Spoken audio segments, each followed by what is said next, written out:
Welcome back to Parking Lot Takes. It's been a week. It's been a week. Thank you for joining us. A time to... Pits and Peaks, go. Pits and Peaks? We're hitting it right off the bat? Sure. I was not prepared for pits. You know what your pit is. How deep do we want to get into that? I don't know. You can get pretty deep. I've kind of shared pretty much all of it in the Discord because I was on the phone with you and I was supposed to be watching a movie. Yeah. And they were like, for 2 hours. Like, why? And they were like, what the frick is wrong with you? So I ended up kind of explaining. So yeah. Is that your pit too? Absolutely. Our pit of the week. Unfortunately, the church that we are attending is now over. Yep. Very sad. Some unique circumstances, but understandable circumstances. I think we're kind of in agreement on how we feel about it. Some tough situations have just been going on, and our pastor and leadership felt like it was time to dissolve the church. And while it was hard, really tough, because church is a huge part of our lives. I mean, we're Christians, and that community is very important to us. Where we met. That is where we met. Bro, I haven't even thought about that. That's so sad. That is where we met. This all started because... Oh my God. That's wild. I haven't even thought about that. I haven't thought about that either. That's crazy. Wow. An era is done. Oh, we press on though. Bro, this pot... If that church had not happened, we would not be here. Whew. Dang. That's tough. Dang. That is a whole new layer that I was not prepared for tonight. It's tough. It has been a little bit of a up and down couple weeks. Sad to see it go. But we press forward. Yep. We press forward. Excited to see what God has next for us in this chapter. Gosh, Didn't that just hit you like a train? Dang. That's how we met. That's how we met. That's insane. That is really insane. Yeah, it's been tricky to navigate, but I think overall I'm doing all right. Yeah, I'm doing all okay. right. I just kind of more just want to go do a drive-by on all the people that we know who are being buttholes about it. Just take one of those Orbeez guns and just light them up. Oh, yeah, you that's still a have better them? I do have that still, yeah. You know, I think I bought one. A gel blaster. Yeah. Yeah. Mm-hmm. We could gel blast them. Yeah. But we We'll might be go the to face jail of the about commercial. that. It's a big no-no. Yeah, it's been tricky, but that's all right. No, it's okay. It's okay to act like a child in front of 150 people. Yeah. Should we just start naming names? We're dropping names. Let's start naming names. I've got a list. This pulled person up right here. can't sing, These are the but likes to think they can. Here's my top 5 people Rhymes I with- just like. No, don't you dare. Don't you dare. Don't you dare. Oh my gosh. That's wild. I'm just going to name their roommates. Here we go. No. Do That's they it, have folks. roommates? Have a great week. I'll just say It's been their great to see parents' you. names. That's crazy. That's a new level of stalker. I mean, that's No a big parents' names. plus. True. That's a win for us. That's a good point. That's an upside for sure. Yeah, there's an upside there. There's a light at every tunnel, Yeah, right? yeah. There's a bright side to it all. There's a bright future ahead of us. No more singing from this person. Do you think they know? Do you think they would know if they heard this? Who? No, I bet you not. That's what angers me about this person is that they would have them no idea. I'm like, oh my gosh, yes. That I know who you're talking about. And I'd be like, I don't think you do. I don't think you do know. I wonder though, who would watch this and think are they talking about me? that we are not. We're not talking about you. We're not talking about you. If you think it's you, it's not you. If you think it's somebody else, it's probably you. Hey, it's all right.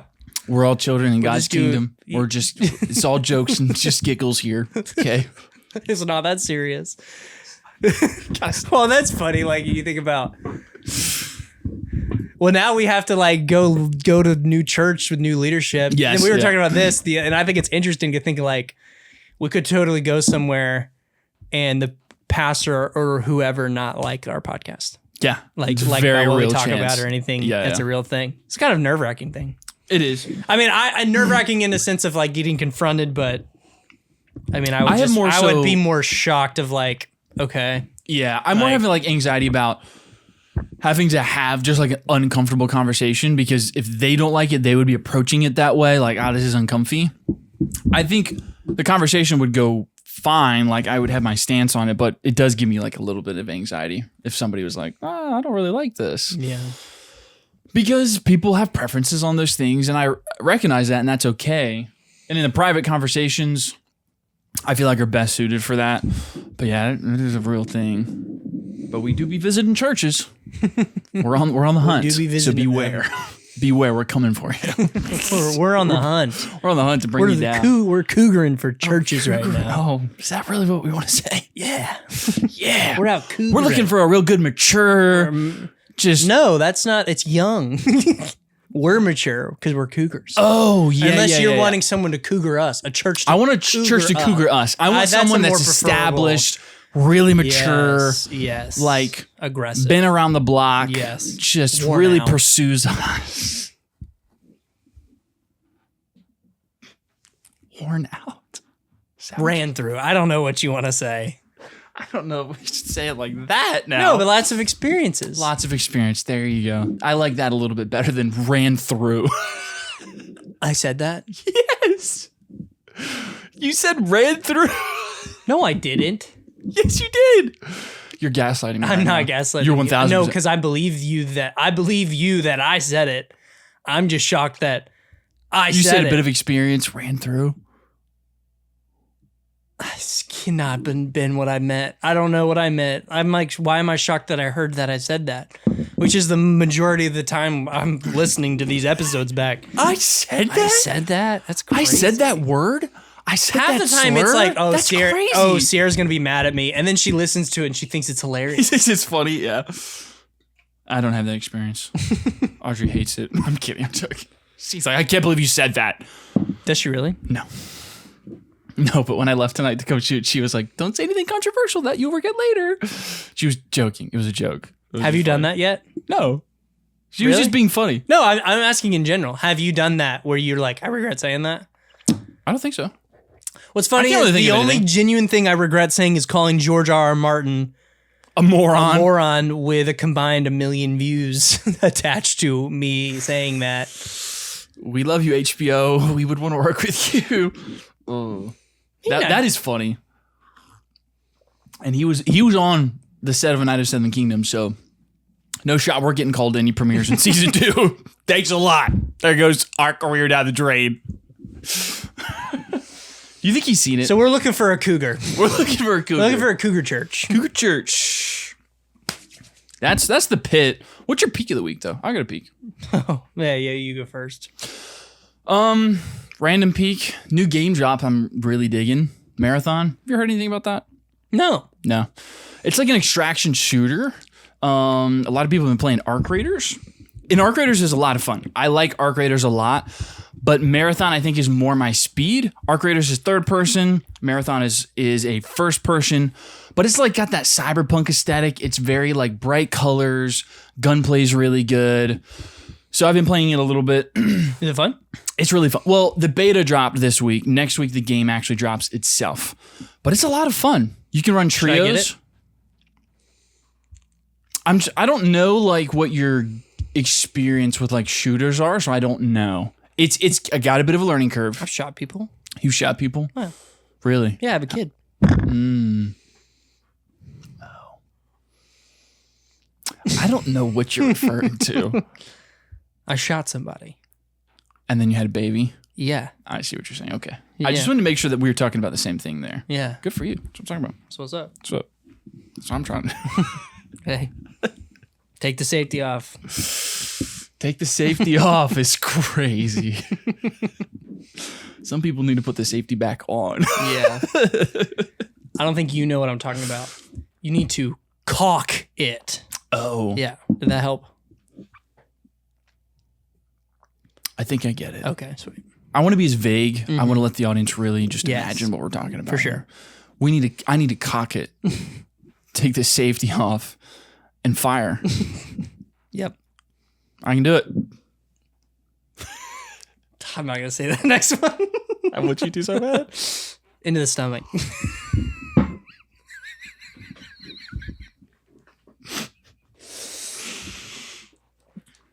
Oh, man. So aim a little lower than center mass is what you're saying. Yeah, well, I wouldn't shoot. It's like a... Okay, I'm doing...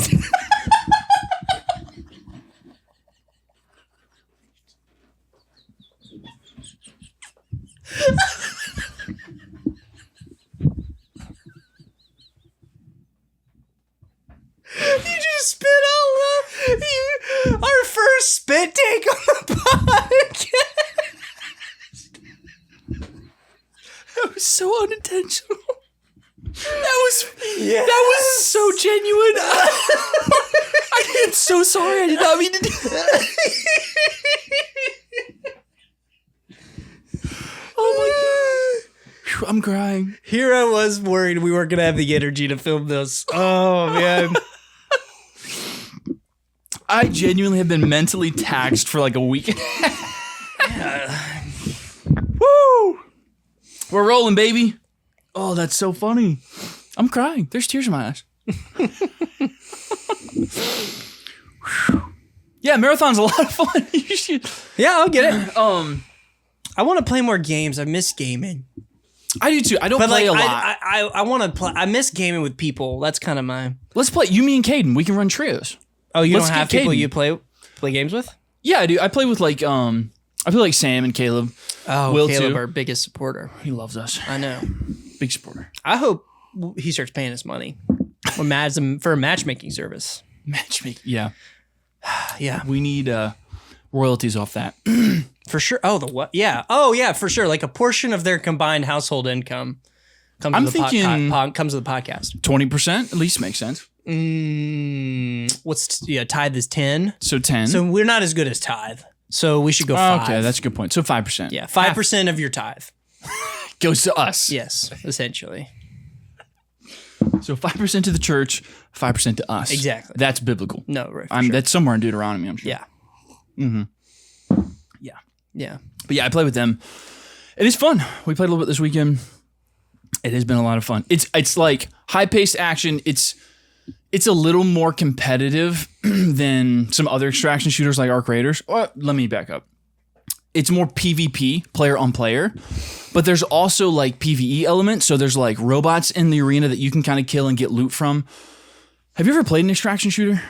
Yeah, like Escape from Tarkov. Tarkov. Yeah, Tarkov, it's a lot like that. Yeah, it's a lot like that. I've always wanted to play that, so I've never played it, but I thought Escape. I watched gameplay for it, and I thought it was a really fun concept. Yeah, and it's fun. So Bungie did it, who did Halo. So if you like Halo, if you like Destiny, it's got that same kind of like feel to it. Cool. But it's an extraction shooter. So yeah, it's really cool. What's really fun about it though is there's a lot of different like factions and like lore behind it, and it's been kind of fun to learn about. So I'm here for it. It's only like $40 too. I say only with games nowadays being 70.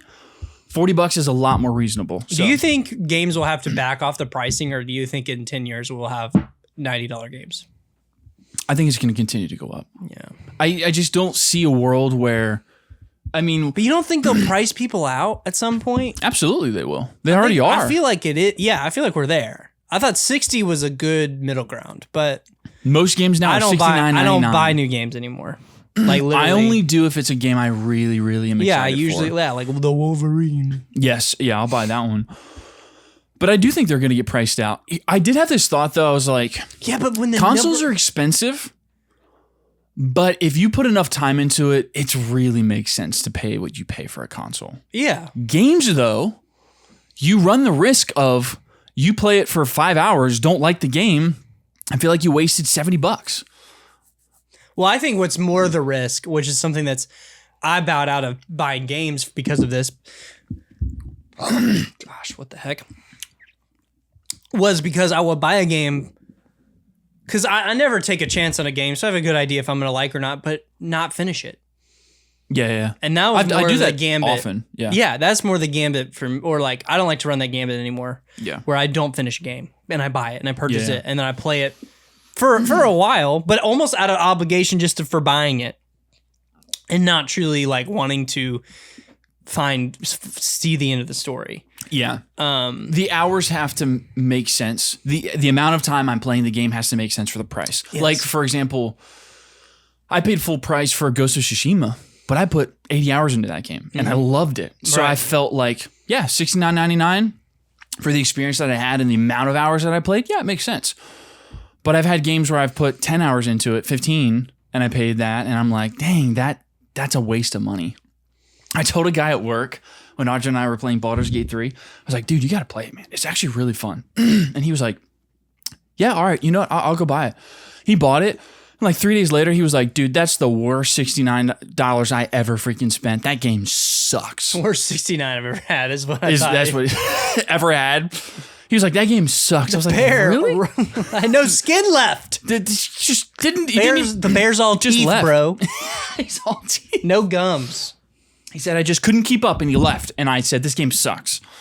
But yeah, he was like, bro, I bought that because of you. And that game sucks. I was sorry, man. Don't you get a return? Oh, buy it digitally? Yeah. That's one of the problems. I think if there is there's like a window of, I think if you put less than a certain amount of hours into it, you can get a refund. But it's like, I think it's small. I think it's like an hour or like 3 hours or something like that. I don't know for sure. Don't quote me on that. But you can get a refund. I have accidentally bought a game. Like I put a game in my cart on my PlayStation store and I went to buy another game and I bought them both. I was like, dang, they gave me a refund for the one that I accidentally bought. So like you can, but I think he had put like 5-10 hours into it. And so it was digital. So he's kind of like, that sucked. I hated that experience. I was like, well, sorry. I thought it was a good game. Like what am I supposed to know? Maybe we should play Baldur's Gate together. We can. It's co-op. I know. Maybe that would be funny. That would be fun. I wonder what are the logistics of that? How do we do that? We would have to find a way to record the game, which I think you can through PlayStations now, right? Pretty easily. You sure can. And we could film ourselves individually. Yeah. That would be fun. Because that's a fun, like, because it's like a D&D experience. But we get to kind of choose, you know, how we kind of want it to go, like build our characters. That'd be fun. That would be really fun. Yeah. Well, how do you want to do it? I'm down to do it. Because I think we should do stuff like that. I think we should too. I've actually been thinking about it. Because yeah, you said like I miss gaming. I've kind of felt that way. Like I've played like a little bit on my own, and like I will pick up like Rocket League every once in a while. But playing Marathon this weekend, I was like, dang, it's so much fun to like play with people. Like even if it's just like a couple hours.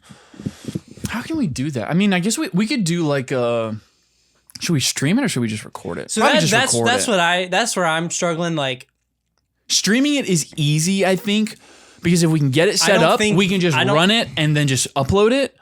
Recording like separate. Like we would have to edit it. Well, I almost want to put it, if we do a Patreon thing. Yeah. I wonder if we could just do like... But that's like time every week to do that. Yeah. By the way. True. I'm down because I have no life. Just do like a gaming night where that'd be we just stream that. That could be fun. You, me, Sierra, and Audrey all play it. How? You can play 4 people. Is that going to be like painful for somebody though? Maybe. To watch it? All 4 people? Maybe. I guess it would depend on like the Because can't you just hand the... Well, yeah. You can both play like split screen, and that's how Audrey and I do it. Well, we can't... But we can't do that. Why? We would...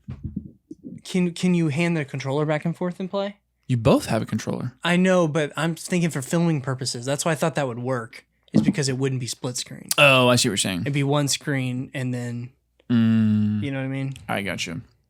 Yeah, it would be one. I see what you're saying. Yeah, that would be kind of abysmal for somebody to try to like follow and watch. Four people. Yeah. That'd be fun though. I mean, we could even freaking run marathon. Like, there would be ways to do it. So we should brainstorm that more. That would be fun. I mean, we can. I think it would be great. We could do it this week. I feel like I know how to do it. You think so? Yeah, because we would just record on the PlayStation. We recorded in here. Yeah. We'd both sit right here. We'd put a screen up, record us kind of this angle, kind of like actually what that shot is doing right now, and then record the screenplay, and then we'll have the PlayStation mics will pick up. I don't want the PlayStation mic audio, but if it's no, so PlayStation controllers have like an aux. So if we could find microphones with like an aux, no. I know what to do. I think mine does. Huh? I think my individual one does. I know what to do though. We just start the stream recorded through the PlayStation, and I will use that as the bearing to sync it with this audio, and then we'll mute it the rest of the way, but it'll still be synced. Does that make sense? I think so. Yeah. I think worst case scenario is your roadie or my what is it freaking called? Individual mics. I think mine at home has an aux input to where we could actually do that. I think I also have lapel mics. We could just put lapel mics on and record from there. Oh. Oh, wait. How would we get it to... we'd have to work out that, but...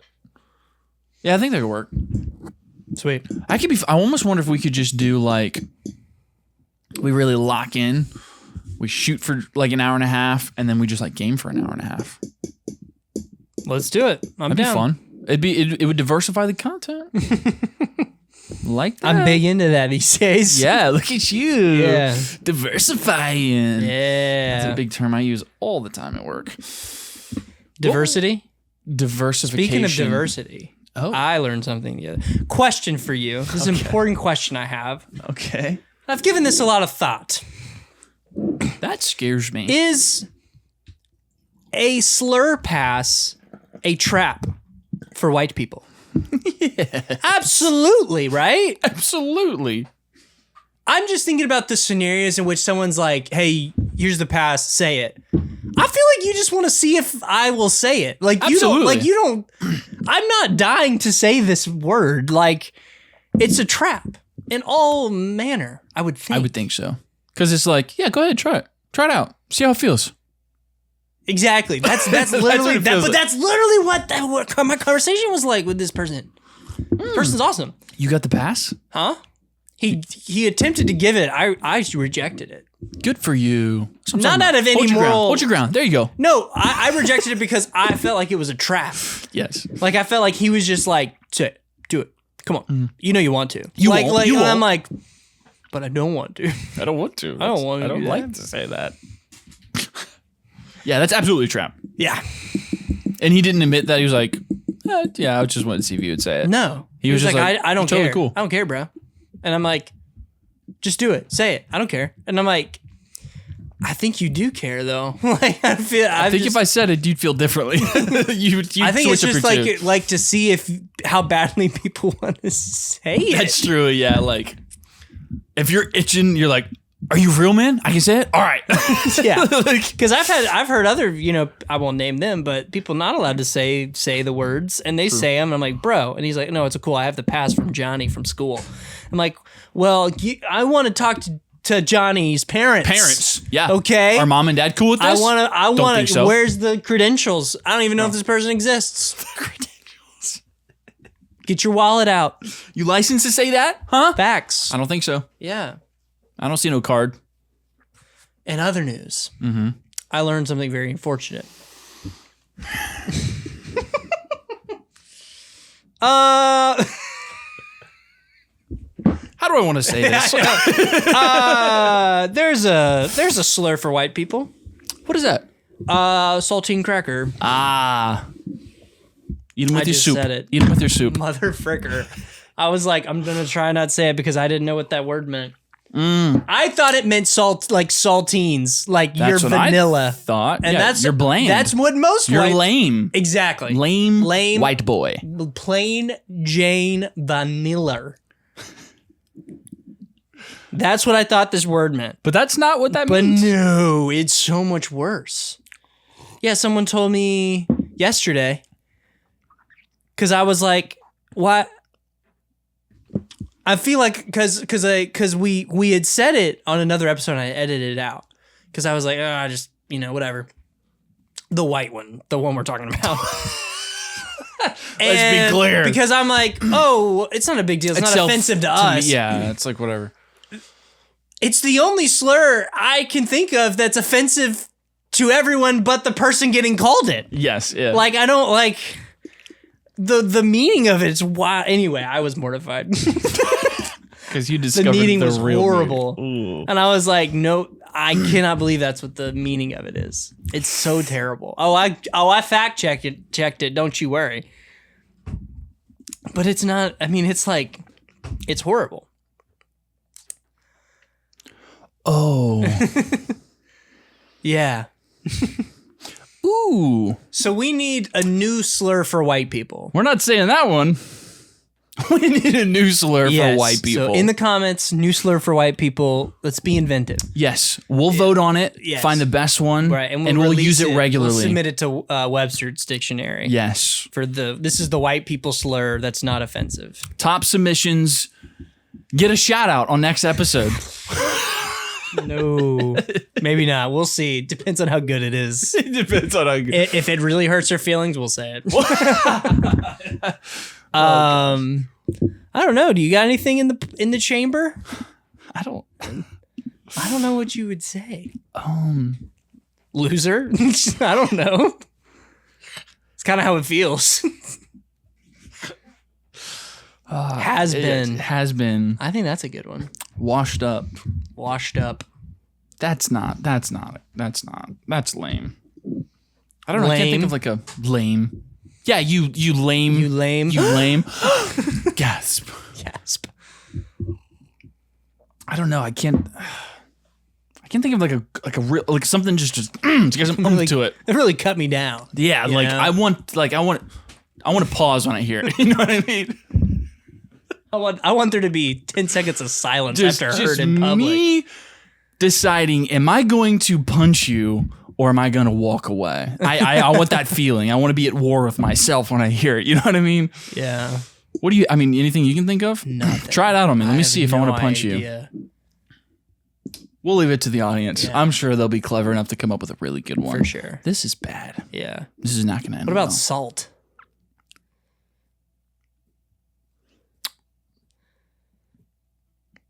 I don't know if it has a zing to it. But is that not the stereotype for white people? They only season with salt? Yeah. Is that right?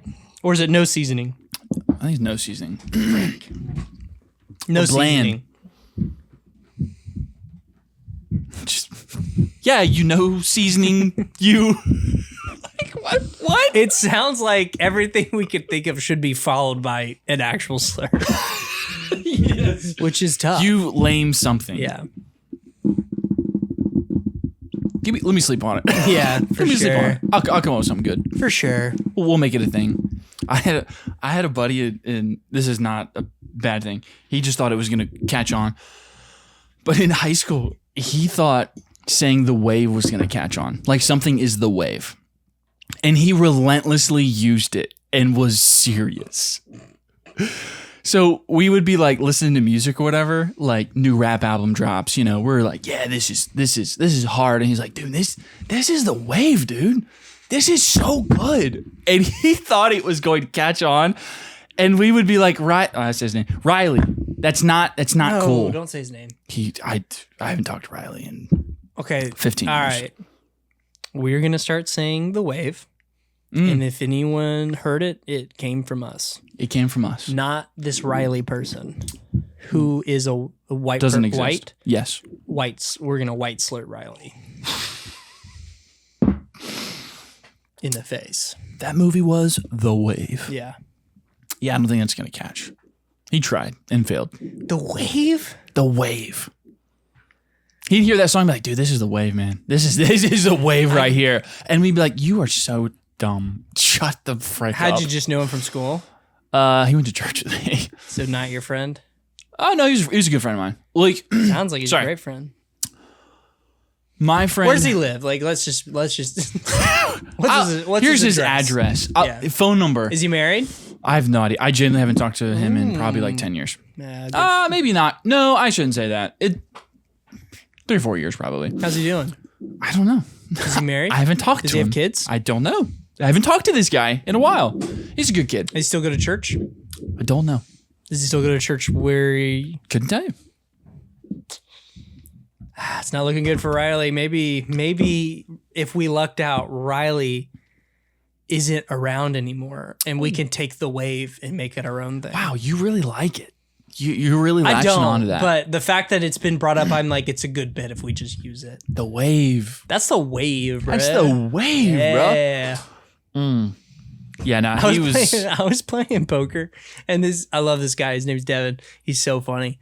Today? Yesterday. No, that Friday. Picture was Friday cool. night. That picture was sick. Yeah, it's an old picture.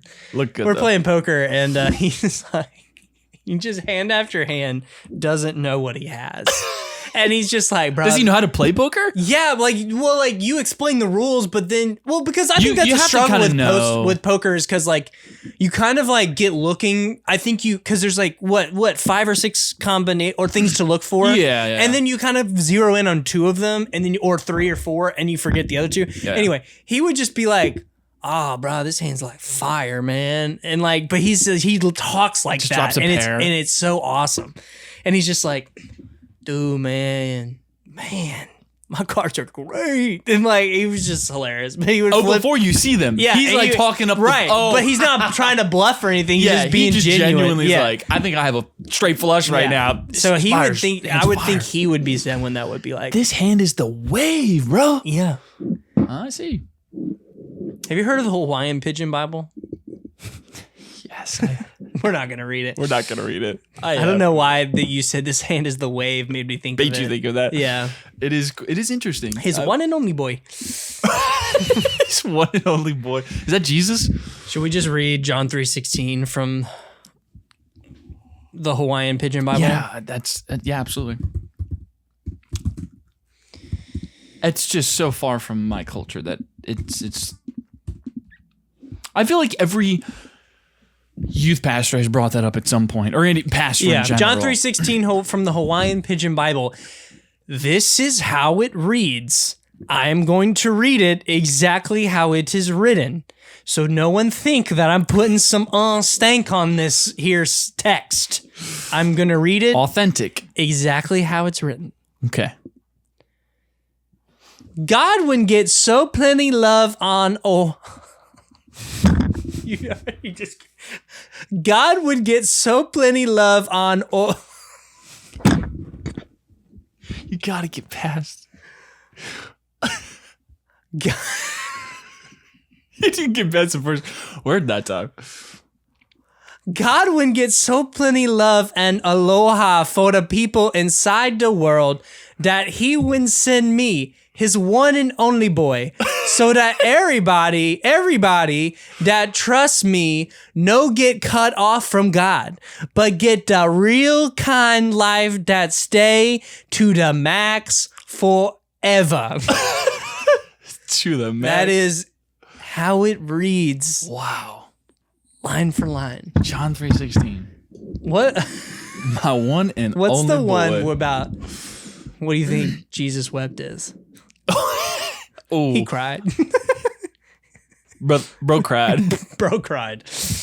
The one and only boy. Bro teared up. What about the one where you spill semen on the ground? Which one is that one? Ooh. Do you know what I'm talking about? Yeah. That one's in it's in Daniel, right? Is it Daniel? I don't know why I Yeah. thought Amos. This is gonna be a crazy. That's gonna be a crazy search history. Yeah. Because it's talking about the lineage of the line of Judah. Yes, yeah.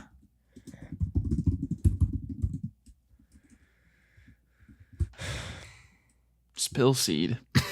Oh, that's a good way to spill. Yeah, put spill seed. Look at that. It's the number one search. Spill seed on ground Bible.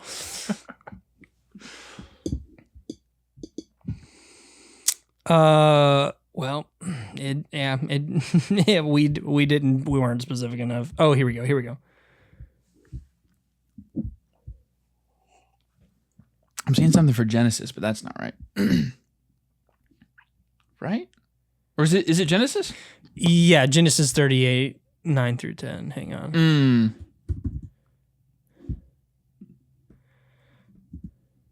Genesis 38, 9 through 10, yeah. Yep. Is there no Hawaiian pigeon for the New Testament or Old Testament? Maybe not. There may not.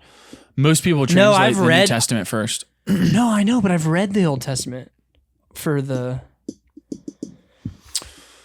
Yeah, I just wouldn't know. Acts is Jesus, guys, by the way. That's the title. That's the chapter.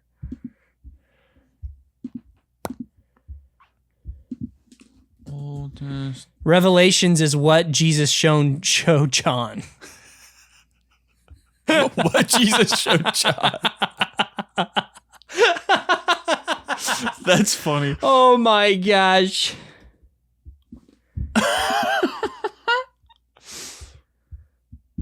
I'm just getting YouTube videos of people.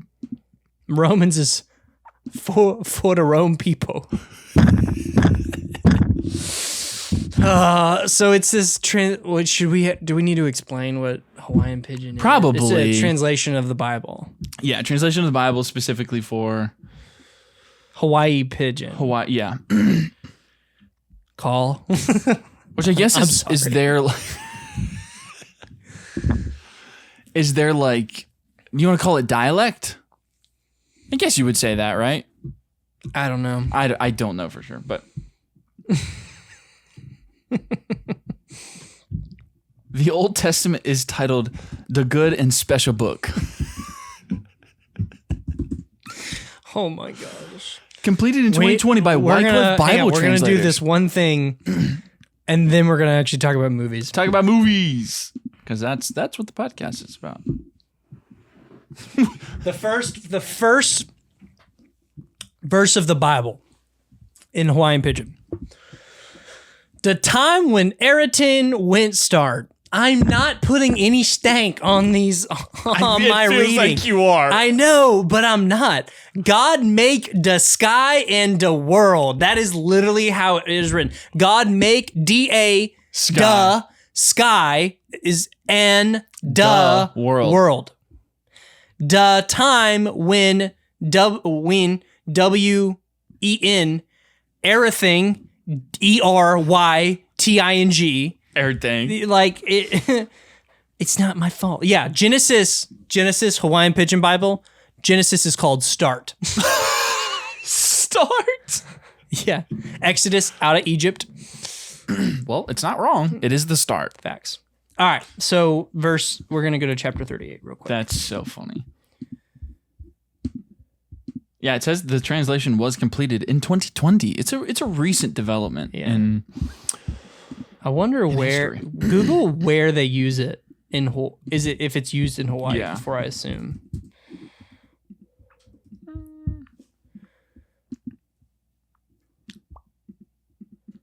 It just says throughout the Hawaiian Islands.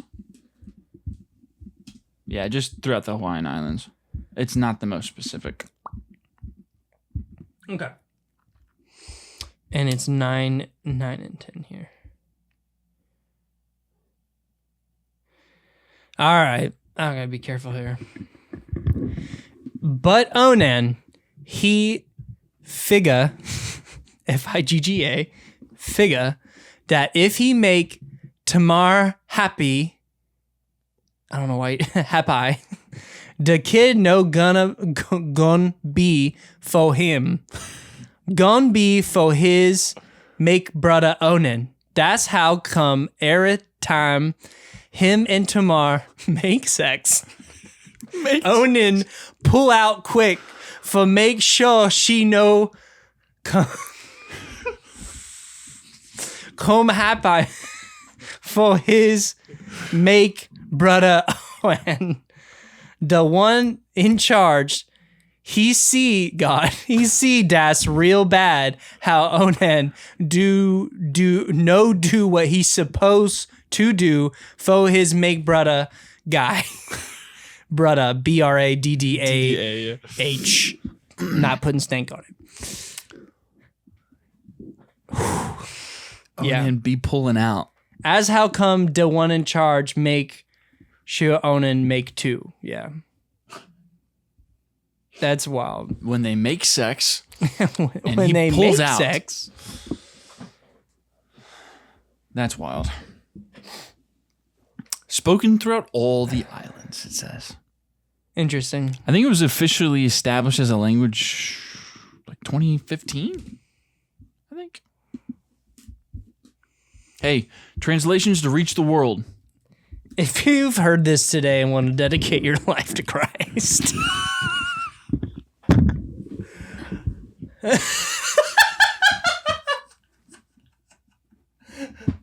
Leave a comment down below. Comment down below. We'll take you through the wine bitchin' Roman road. If you've heard the powerful word today, is about his one and only boy. Let us know down in the comments. We'll walk you through the Roman roads in Hawaiian Pidgin. What do you think the Roman roads are? Who knows? Oh my gosh. Oh, that's so funny. Oh man. Wow. I mean, we have the platform. Oh, that's so funny because we were just talking about Exodus chapter 3. The bush that no burn. that number. Oh, that's so funny. Oh man. Turn that fan on. I'm cooking. This is hilarious. This is hilarious. I hope people think it's funny. I hope so. What if it goes really bad?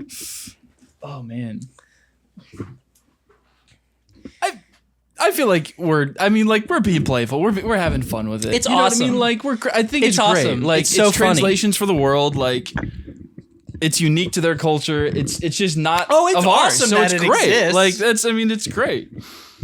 It's just so foreign to us. It's funny. We're Christians, so I just love it's seeing awesome. like all the just that like Genesis being called start, Exodus out of Egypt. It's like accurate. You're not wrong. Deuteronomy, because it's Genesis, Exodus, Leviticus, Numbers, Deuteronomy, and it's Deuteronomy is rules second time because I think Leviticus is considered rules first time. Yeah. That's awesome. Oh man, what are we talking about? Oh, I've got a surprise for you. Okay. Yesterday I did something. I binged season 1 of Game of Thrones again. Okay, you've seen all of Game of Thrones. I have. Through. Yes. Has Sierra? No. Did you watch it with her or did you just kind of rock through it? The reason I have done this very thing is because I think Night of the Seven Kingdoms is the best thing in the Game of Thrones franchise. And you disagree with me. I think a lot of people disagree with me. I'm the only one I think I know that shares this take. I don't know anyone that has this take too.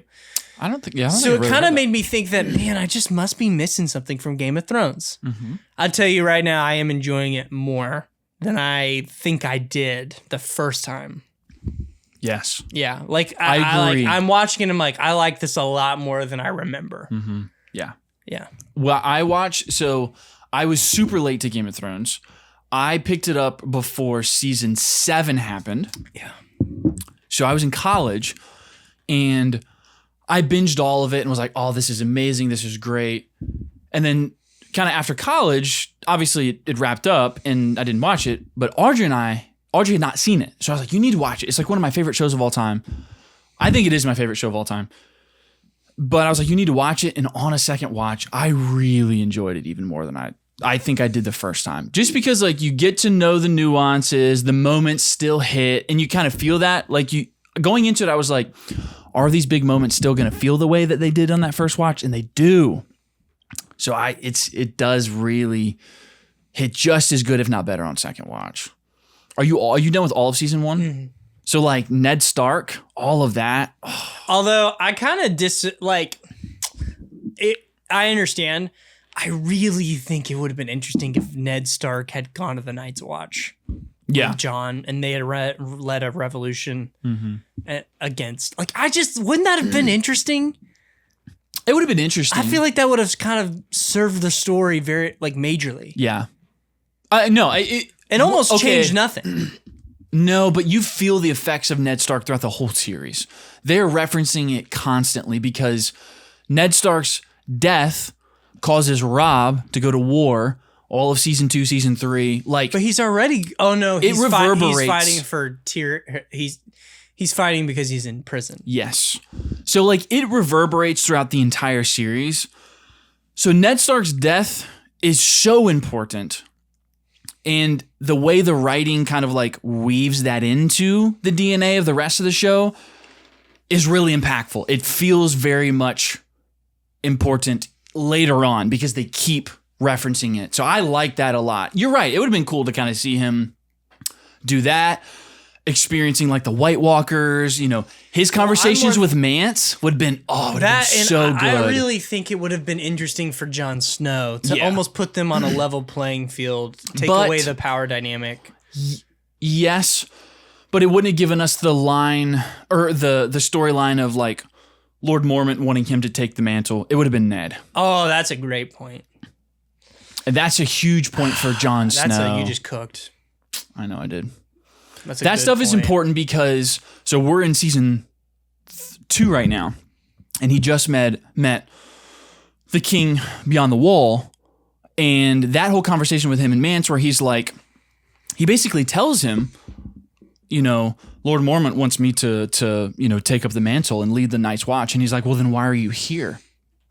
And he's like, because I want to be on the side of the people that that care. And so, like, I'm willing to be a part of the Wildlings now.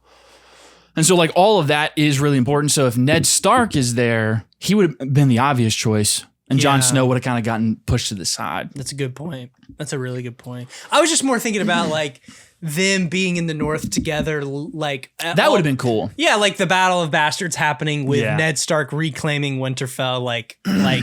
That's a cool point. You like all of that's more where I was thinking, but that's a good point. Like you would not have the character development on Jon Snow that you would have had. But to your point, I mean, Sean Bean's awesome. I mean, he would have had so many cool conversations and cool moments if he had survived that. But his death is really important for the overall show. It is. So first time watching through. The first time I watched through, I kind of saw the vision for the ending of Game of Thrones. Mm-hmm. And because people adore the show so much and think it's the greatest thing they've ever seen with their eyes, I tend to come across as like, I hate it a lot. Yeah. I still think it's a good show. Watching season 1 again for the second time has really made me notice like, oh my gosh, the ending is abysmal. Really? Yes, like watching Daenerys, how we start with her character, I'm like, oh my gosh, they just did not, like how drastic it is. It is like, like you can be out of character, but you got to progress it, and that's the problem. They do progress it though in later seasons. I would push back on enough. That. Not enough, Brandon. She has moments though, like where she's in the free cities, where you do see her make like harsh decisions. Name it. When she goes into the free, I'm trying to remember which free city it is, but the one where they're like crucifying people and she like cleans house, like she's willing to take big steps. Okay, that's fine. I'm not saying like no. But when we watch her in season 1, and part of our introduction of her coming to her aid and coming behind her is her treating people with respect and like seeing women being taken as slaves and being raped. And claiming all of them for herself to save them and keep them safe. It is abysmal to think the show ends with her torching kids and mothers on fire. Yeah. So that's what I mean. I'm not saying I think you can get her there. I'm not saying you can't, but it is just not developed enough from what I can remember. No, I agree. I agree with you. That she has to grow a pair at some point. Yes. And start making hard decisions. That's fine. And she should, but like her character, the way it should be constantly struggling with making that decision. Yeah. But just that like ending is so abysmal and when I say abysmal, I just mean it's so rushed. Because it is rushed. I can't deny that. I think we cooked when we talked about it. I think you give us 2 seasons of her sitting on the throne. Yeah. To like give her the Mad King disease and just go do it again. Yeah. I think that would have really worked. But like, also, I know what you're saying. Just on like when I watched through all of it, I do think in the later seasons, you can get a sense of, you can kind of get the vision for her going crazy and doing something like that because she has to make hard decisions. She's betrayed multiple times. So you see that, but I do think it was rushed. Like we needed more betrayal or something to really push her over the edge. We don't see her get pushed over the edge enough. She's like kind of walking that line. There's a difference between her executing all of like the knights and all the soldiers who serve Cersei because she's nervous. Yeah. She can do that, and that's out of line too. Yeah. But there is also a difference between torching kids and moms in the street. Yes. Like that would be the version that you're talking about. Is like she just cleans house. She kills every guard because she doesn't want to be assassinated. Whatever. Yes. Oh, no, I don't trust them. And they're like, well, they've sworn to leave. Nope, don't trust them. Kill them or banish them. Yeah. And then it's like, well, what about their sons? Oh, kill them too. I don't want them to rise up and da-da-da-da. Like something like that I could understand to protect her lineage. But her torching entire King's Landing has nothing to do with the throne. We didn't see enough. Well, it's never justified. Obviously, it's a bad decision. But we didn't see enough for her to get pushed to that point. But yeah, I do push back against people, though, who say, there's nothing in alluding. It's so rushed. I do think there are moments where you can see the vision of her going that direction. We just got rushed at the end to where you don't really get enough to push her over. When we talked about this, I thought we both agree she can go murder all of King's Landing if she feels like it protects it ensures the throne for her. Yes, her doing that, but doesn't that conversation do that. You I think said she needs to ride up to she needs to ride up to the keep, the Red Keep. Yeah. She needs to ride the dragons up to the Red Keep, clean house there. Yeah. She didn't have to go through the streets. Right. And I thought that's a good point. Yeah. That would have been a lot more justified because Cersei's there, like clean that out. And Jaime's there at that point too. So I see that more, but I don't think I will ever see like clearing out the King's Landing really make sense. No. I'm trying to remember what we had said about that. No, so you brought up the point about the Red Keep. She should absolutely just annihilate everybody who serves Cersei. Yes. Like absolutely just annihilate. Anyone who's sworn allegiance, anybody against her, she should just take out. Like, and the show proves that too. Yeah, I mean, the leader of the Night's Watch she's always willing to do what she needs to do to take the throne. And I think anything within that realm can be in her character. Mm-hmm. But like you set up so much of her compassion to be around women and kids. Yes. To do that is, and I'm not saying you couldn't get her there, and I actually think you could. You would just need to spend 2 seasons where you have the realm just openly rejecting her. I almost think you could do something like that. Yeah, there's bits of that in the later seasons, but it's not. It's undercooked. She thinks that they are. Yeah, that's what it is in the last season. Yeah. She thinks that they have. She becomes blinded by the throne. Right. But I do like that. I do too. No, make it so they are. They are rejecting her. Like they don't. They hate her, and she has taken the throne, and she has tried to rule. Correctly, and they're just rejecting it because of the propaganda Cersei's released going in. I think that could all work. I would have loved to have seen a scene where, to assert her dominance, she flies in on the dragon and lands in town square, and people are under stuff at her, just calling her names, and that's what sets her off of even the people of King's Landing are too far gone. They're under Cersei's whatever trance. And that's what tips her off. But she kind of comes in thinking that because of what Cersei's doing. Am I saying that right? Yeah, Cersei. Yeah. Sansa. I was thinking of maybe Sansa. She's doing all of that because of Cersei's manipulation. That could have worked. It's just undercooked. Well, and I don't hate on the ending as much as a lot of other people do. I've told you I see the vision. I see it, and I think there's little seeds throughout the show. It's just we needed more time. And I know everybody agrees with me with that. Also, she's 13 when the book starts, so obviously she's gonna mature and become harder and more bold. So I don't think that's crazy. But on top of all of that, she's 13 in the book. Yeah. Well, that's concerning. Just based on the content. I didn't know that. I mean, I don't think she's 13 in the show. No, I know that, but in the book, I'm like, that's a little. Yeah. Side note, I don't know. I didn't realize that. Yeah, I mean, in fairness, I think it was pretty normal in the time period they're doing. Yeah, true. That's a good point. Not saying it's right, but it was yeah. Anyway, I think, but my point with all of that was to say it's so abysmal in the ending, and I probably will never forgive the show, and less than the Daenerys stuff. How they do nothing with Jon Snow's lineage, like how that doesn't really matter. Yeah, kills me, because I think that is one of the coolest freaking reveals after watching season 1, the Jon Snow lineage.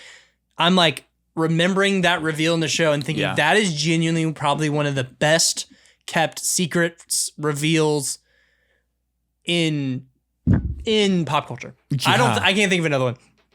As watching season 1, I cannot tell you. They don't telegraph it at all. No. There is no reason to suspect his lineage is what it is. Mm-mm. They do such a good job, like, making it different, not hinting at it. Like, because they're not hinting at it, but even, like... The most that you hear... Because you would think, like, you're like, oh, Jon Snow wants to know about his mom. He won't talk about it.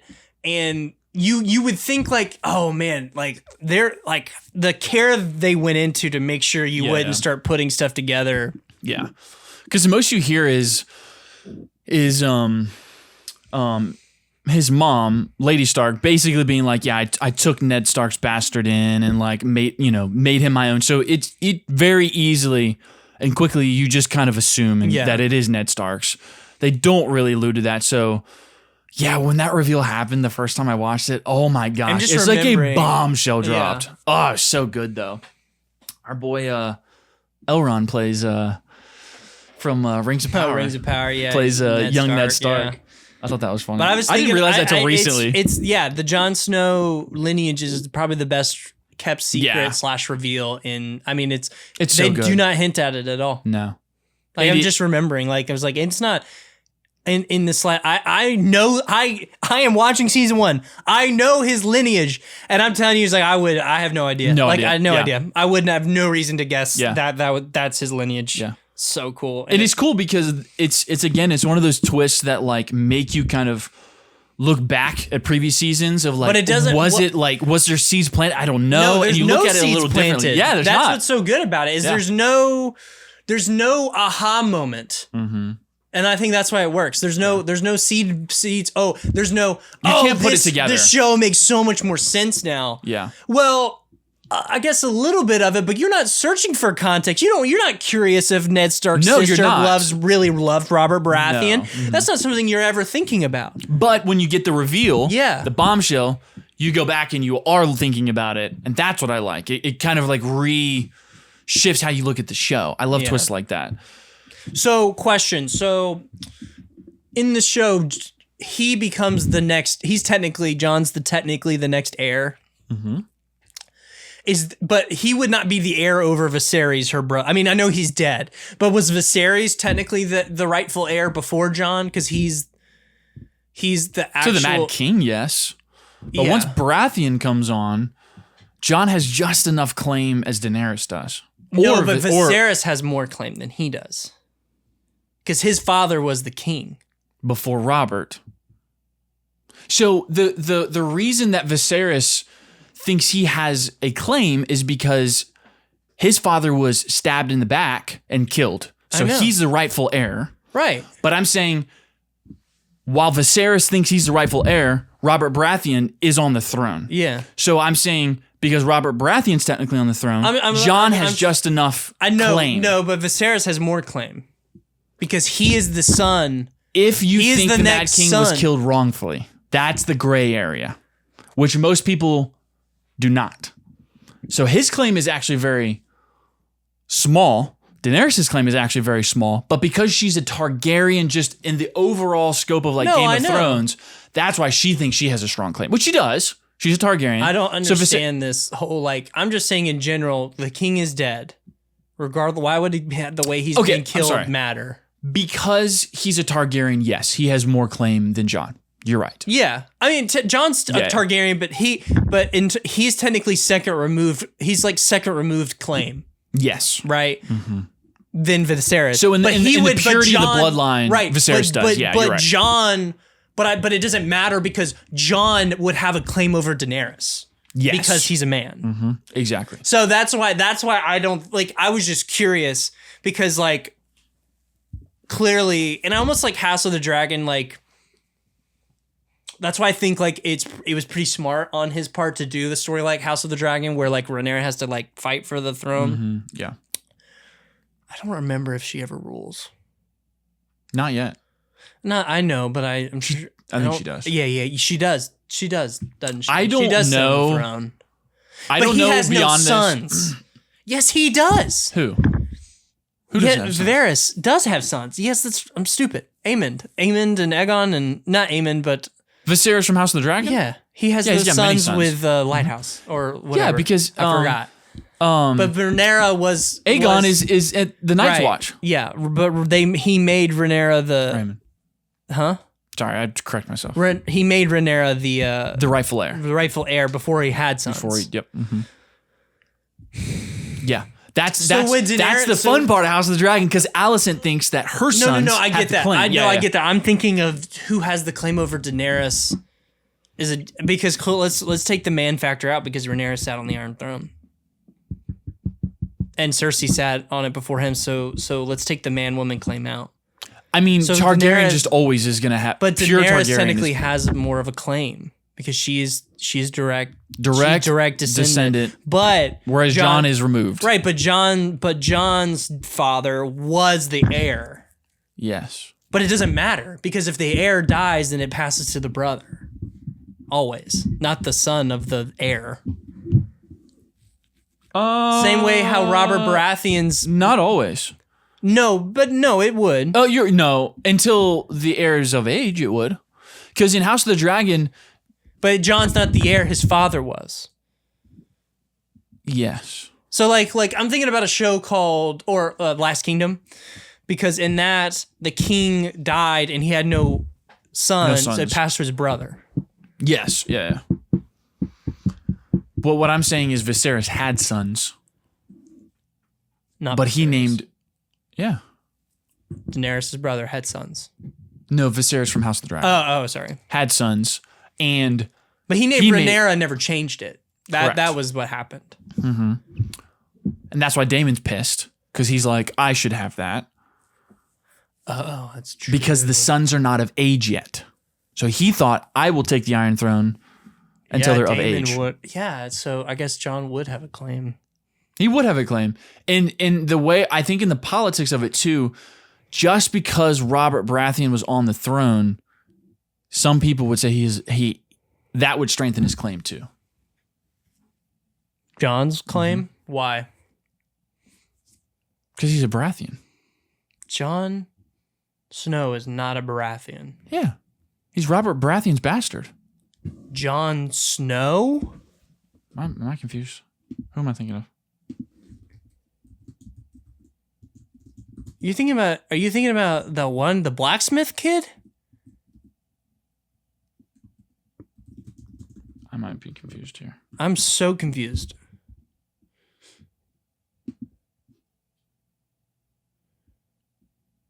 Oh yeah, I'm sorry. I'm what are you thinking of? Explain yourself.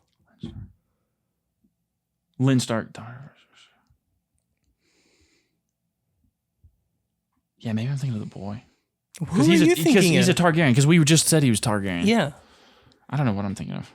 Does that... Have I been arguing and you've been thinking of this wrong the whole time? No, but that's why I'm confused. I think I'm confusing myself, because we both said he was Targaryen. Right, and I'm saying Daenerys' claim to the throne is stronger than Jon's because her father was the king. Yes. His is still not as strong. Yeah, but she thinks people will rally behind Jon. Yes. More than they will because her. He's a man. Well, I don't think just because he's a man, I think he's a better person than Daenerys is. Well, yeah, and because he rises up to be a leader, I mean, with the wildlings and things like that. So, no. In the politics of it, some people would think he has a stronger claim just because he's a good leader. Sorry, yeah. Well, I was confusing myself. The claim to the throne doesn't matter. Oh, it matters. No, because she has the strongest claim. Like the claim does not. Their claim to the throne isn't affected by army or whatever. Yeah. They might have more momentum or what would you call it? Influence. Mm-hmm. But but Daenerys always will have the strongest claim. Because she's a direct lineal descendant. Because he's a descendant of Prince Rhaegar. Yeah, and but Rhaegar was the he was the dragon. He was the next in line. No, he has a stronger claim. How does Jon have a stronger claim than Daenerys? Because they're brother and sister. Daenerys and Jon Snow are not brother and sister. They're cousins. They're cousins. Nope. Yeah, they are. They're aunt and nephew. That's right. I knew I was confused. Have you watched this show? No, I've never watched the show, actually. I've talked about all this. We're not in that season yet. Your favorite show of all time? You just said it? Hold on, I'm confusing myself. Aunt and Christian, nephew. this is for you. I'm going to say a spoiler warning right now, and I'm going to cut it and put it in front of all of this conversation for Game of Thrones. Ah, smart. And if I don't do it, then I forgot. That's right. Aunt, nephew. Because I was confused as... Yeah. Anyway, continue on. This is great content. I'm trying to make sure I'm right. Thinking about this right. I know I'm thinking about this right because we both acknowledged it. It is. They do nothing with the fact that he's what? Aegon Targaryen? Yeah, son of the Mad King. Who's the son? His father. Yes. Jon Snow's dad is the son of the Mad King. He was the heir, but then died. Then the heir becomes Viserys. Now, I'm not saying Viserys wouldn't be threatened by Jon because he's the he's the son of the dragon. They could both have a claim. Yeah. But Viserys would have a stronger It's wild he has black hair that the Stark genes would have shown through, I guess. That is kind of unique. And that's crazy. Because, that gene is so prominent in any... Well, no, it's not crazy because Rhaenyra's sons are... I guess, though, that I keep forgetting there's a lot of inbreeding going on. So... There's a lot of that, yeah. Because when Rhaenyra has sons with the commander of the Kingsguard in House of the Dragon, all her sons are dark hair. They don't all have. Yeah. But when Viserys and Alicent, theirs are. Is it recessive in the woman? Maybe, I don't know. No. I mean, there's probably some deep lore in there that we don't know. Well, technically, Oh, well, no, that doesn't work because of should Jon Lady Snow Stark. have had a silver streak in his hair? No. Nah? No.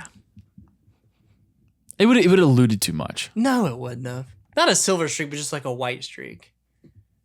Because that happens. It's like a genetic mutation. Yeah. It happens sometimes. Yeah. We would have probably speculated early on, though, at some point. You're right, maybe. We would have been like, why is he the only person with a white streak in his hair? I mean, obviously, I know that's like a as soon as thing. Right. But the problem is we would know that Kit Harington doesn't have that naturally, so we know they added that. Yeah. So that would make us question it. Exactly. And then make us think it's important. Lineage is important. Yeah. Why is he? Why are we following Jon Snow? But if they had someone who naturally had that, because that'd be crazy. Because the guy who plays Robb Stark has that. He's got. Does he really? I don't know if I noticed that. Yeah, when he's Icarus, he's got like a white. Yeah, you're right. So if he had that, and that would have been just a natural thing he had, and it ended up being like a cool, not even something from the book, but something they kind of he has that because he's Targaryen. Yeah, would have been neat. Yeah, But all that to say, that is what's worse in my opinion than what is worse in Game of Thrones than Daenerys. The character assassination that happens with Daenerys is the underutilization of Jon Snow's lineage, and that it doesn't mean anything. He should have sat the Iron Throne at the end. No, I was sure, but I'm talking about in general. They should have used that. Yeah, they should have make him I'm thinking of all the things you could do. He could have taken the name Or he could have rejected the name. Like there's so many things that he could have done with that. That would have been so interesting. Yeah. I'm curious to see what you think. Are you going to keep pushing through and watch it? Yeah, I'm going to watch the whole thing. I am curious to see what you think kind of leading up to the end, because when we got into the last couple seasons, knowing season 8 was coming, I was like thinking, I was really trying to like think through it. And there was moments where I was like, yeah, I see what they're kind of doing with like Daenerys' character. I see what they're setting up. And I do think there's moments to kind of allude to how season 8 ends. But you do still feel like season 8 is rushed. They didn't have enough. But I did not mind it as much on a second watch, personally. I thought the first time, I think maybe just because it was fresh and I had all these expectations on a first watch, and everybody around me was like, oh, this sucks. This is awful. I was like, yeah, it's not good. But on a second watch, I kind of just really sit with it. I didn't mind it as much. So I feel like I'm more positive than a lot of people are now on my second watch. I'm curious to see what you think. You may have the opposite reaction, because I feel like you already are. Because as I was kind of watching through it, I felt like I was hating it less. There's still things I don't like. Brandon, I know what you're talking about, and I agree with you. So that opinion's not going to change. I agree that they set some of that up. Yeah. But they don't set it up to the extent of which it happens. It goes too far. That's what I'm saying. Mm-hmm. And they pass a point of no return where we don't even like her anymore. Yes, yeah. Like there's something about her death that should be heartbreaking.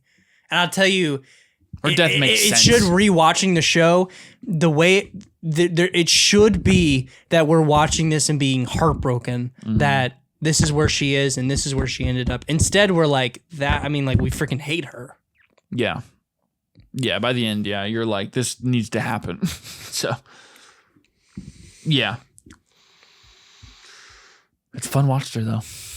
I'm in season 2. Oh, I loved when Viserys got that freaking gold poured on his head. That was freaking awesome. So was he, random question, I'm surprised he didn't have like a desire to, I'm curious in the books if he has like a desire to marry Daenerys. That's interesting, because especially with House of the Dragon, I mean, that's so, why would you not want to birth an heir? Right. I think that because I feel like they do allude that he is creepy. Like he's very, very Predator-esque. Yeah. With her. And like he like pins her to the ground at one point and is like, you've awoken the dragon. But like, I'm curious. That would have been an interesting character thing for him, I think, is like maybe some counsel advising him to wed Daenerys to Drago. Is that to Drago. Khal Drogo. For the Khal Drogo. I keep thinking it was Count Drago, and I was like, what? Khal Drogo. For the army and for the allegiance thing, but him being like, no, I need somebody like I need to birth a pure heir. Right. Keep the bloodline strong, more Targaryens, like because they do it all the time. So I'm shocked that he wasn't like, oh my gosh, he was so annoying though. Gosh, yeah, when he dies, it's so satisfying. I just think it would make more sense, but I guess he's just not even he's so erratic and actually not very smart that he just thinks army will get me there, so I'll just use Daenerys as a pawn. Like, I don't even think he's thinking beyond just using her to get to Westeros and to have an army. And like, he's not even thinking how like I shouldn't say, how a good Targaryen would think about keeping the bloodline pure. You know what I mean? Yeah. Like, Targaryens before him that we've now seen are way smarter, and he's just erratic and stupid, and like, so I don't think he actually cares enough to think about that. You know, he's too stupid to think I should wed Daenerys. In a different show, I would have loved to have seen Jon Snow take the Iron Throne from him. Oh, it'd be so great. Like that dialogue between them two would be nuts. Yeah. Oh yeah. What a bastard's gonna take my throne from me? That would be crazy. And then the reveal, he's Aegon Targaryen. Yeah. Somebody cool says that. Yeah. First of his no. What is it? Stavros. Oh, sorry. No. How would they announce him? Not first of his name. Or Jon Snow, first of his name, sits on the Iron Throne would be hard too.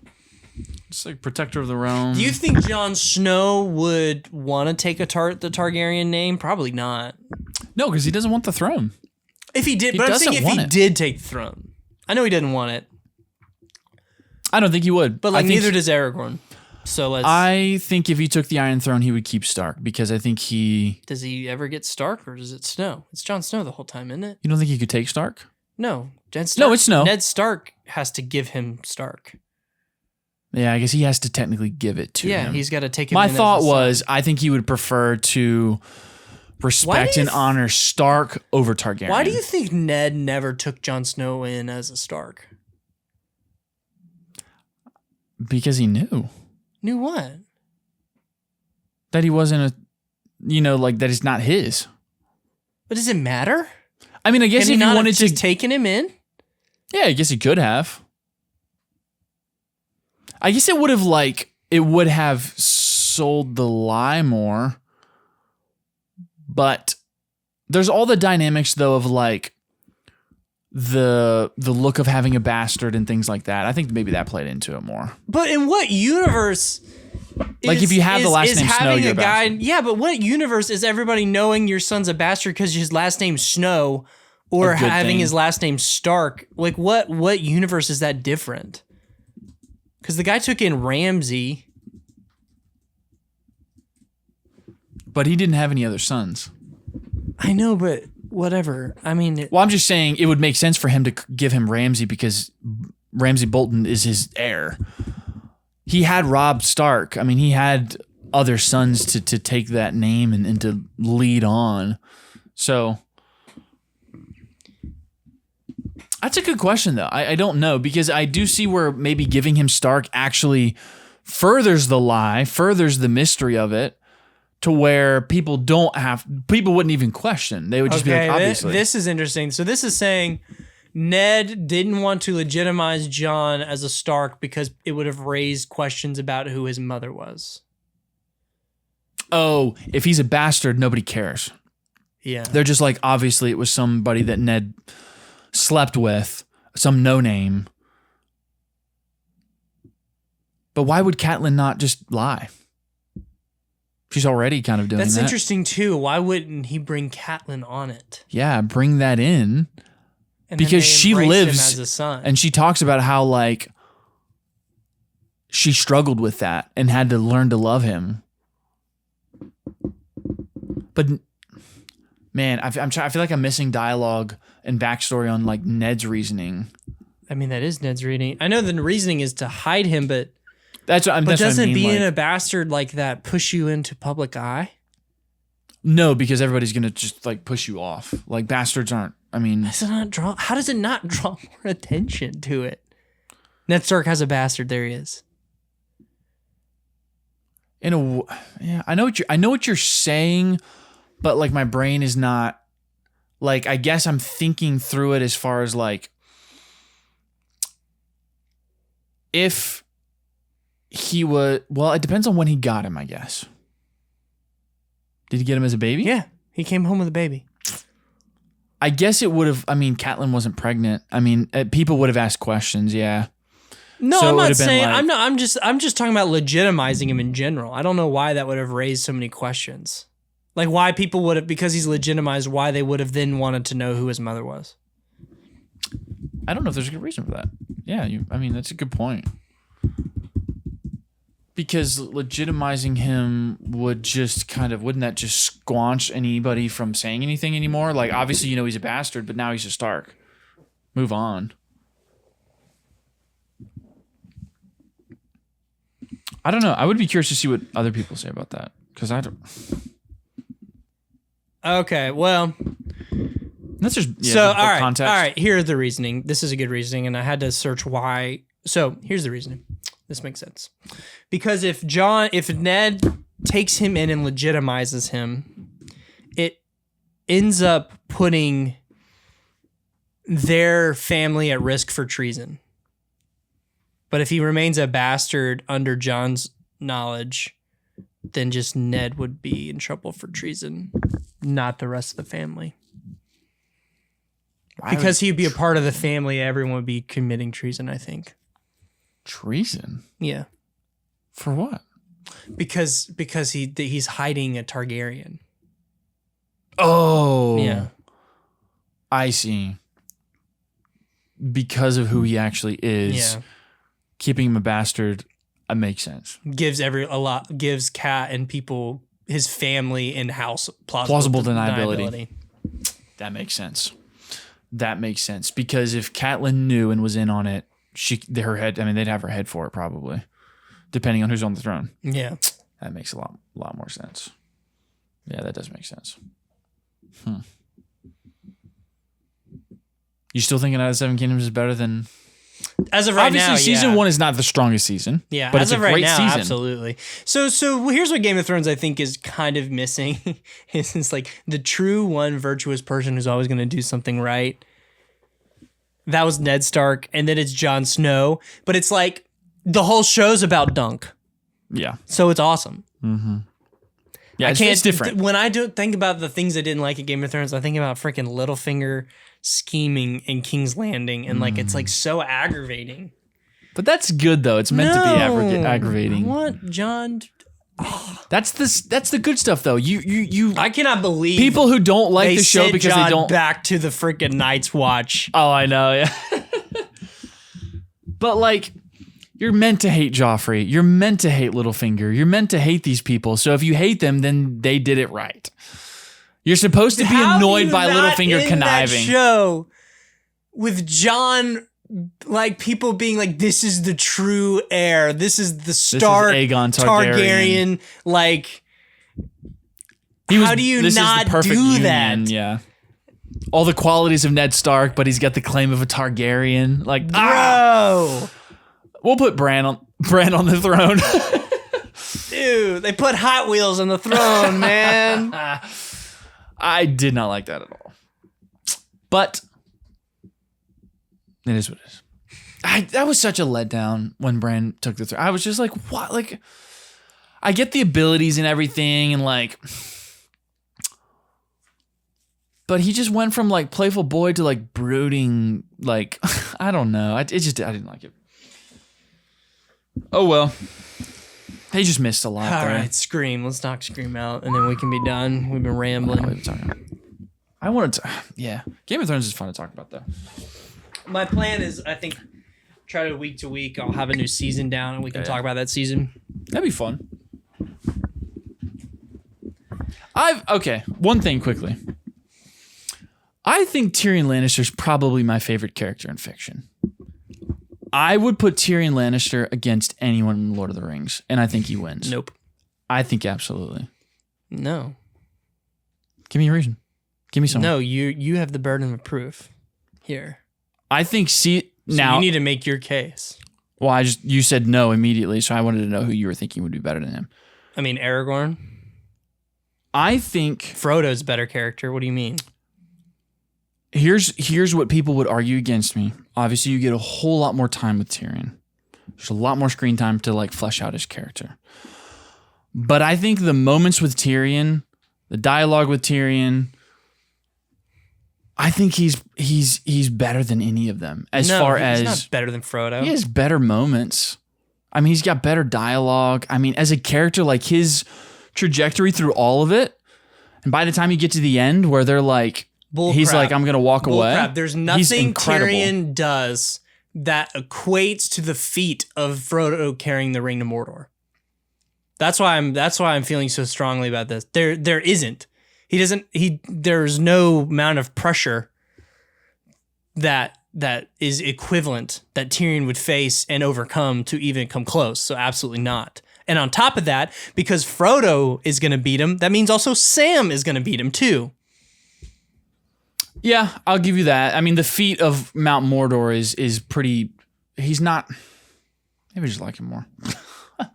No, I'm talking. He has a lot of good. Here's what I'm thinking through when I was thinking that, like thinking through the whole season, and it's almost not fair to pit them just because he has more screen time. I'm like, he has so many really good moments where he is brought to the mountaintop, and he is brought to the valley, and he perseveres, and he connives his way out of it, and he's smart, and he's even brave at moments too. Like, it's freaking hilarious because everything you're saying is true for Frodo and Sam. Yeah, I'm just saying, like, he's got a lot of really good moments. I mean, Frodo and Sam like have moments throughout the movies, But Mount Mortar would be the one that I would point to. I would give you that. No, it's not. But you're talking about the one moment, but the entirety of the feat in general. Yeah, that's what I'm saying. I'll give you that. That Boromir, Ned Stark, he succumbs to the ring. Yeah. Aragorn pushes Frodo away because he knows himself won't be able to resist the ring. Frodo and Sam do it. They managed to do it. Mm-hmm. Tyrion would not be able to do that. Absolutely not. Yeah, it's just not his character, screws whores the entire show. So no, he cannot. More than that. He's so much more than that. My point is he cannot resist temptation, Brandon. Yes, that's and fine. That's what the ring is. I'll give you that, but I don't think you should like. I don't think it's fair to just like. I'm not saying he's digress him to only that. No, I mean, he has some really valiant moments. Do you understand my point with that? Yeah, but the ring represents temptation but you boil in him every down single. To that. I'm not boiling him down to that, but I'm saying that's an example of him not resisting temptation the entirety of his show. Yes, but he does have very powerful moments where he does step up when other people are not stepping up, when he doesn't have to step up.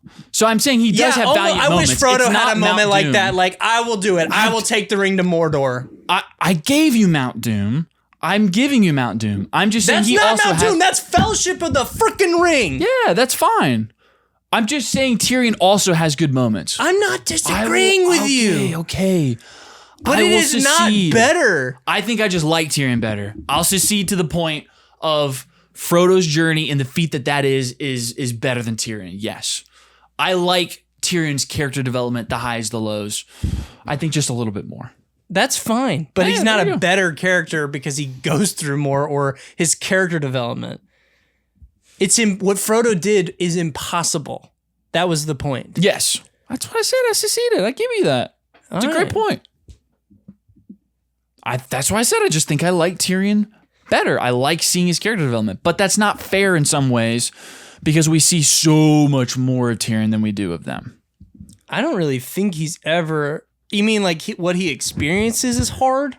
Because I think he's pretty virtuous out the gate. Who? Tyrion. Yeah, I mean, get to season 2. I mean, he goes through it. I know he goes through it. What do you mean? Does he? Is it really that hard? He was on trial for murder. That's for murdering Joffrey. Something he said he wished he had done.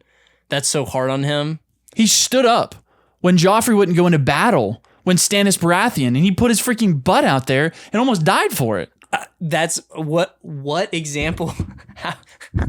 I'm not comparing it to Mount Doom. Get that out of your mind. That's what I'm saying. I'm not comparing it to Mount Doom. I'm also thinking about the time Merry and Pippin jumped on a troll in the Mines of Moria and tried and saved Frodo. I'm thinking about that moment. That's on par with that. Yeah, that's fine. Okay, so I don't like these feeds. Well, yeah, but you said, oh, you just went on trial. What is that hard? No, you're missing big pieces of Tyrion's story. You said I'm talking about the valleys.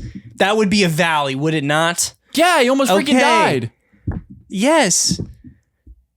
I mean, Frodo and Sam and Merry and Pippin almost die in the entirety of the movies. I'm just saying, I'm just defending the point of you boiling him down to he went through it, he was on trial. Nazgul alone is the scariest thing. Tyrion is scarier than anything that Tyrion ever faced, bro. I'm not saying he's a bad character, but I think that's I'm not taking it. You are. You're boiling him down to. You're sucking his wiener right now, and you're like, no, this is a Snickers bar. I'm like, no, that's a penis, Brandon. You're saying he's sleeping with whores and he's on trial. Come on, man. Put some respect on Tyrion's name. That's all I'm calling for.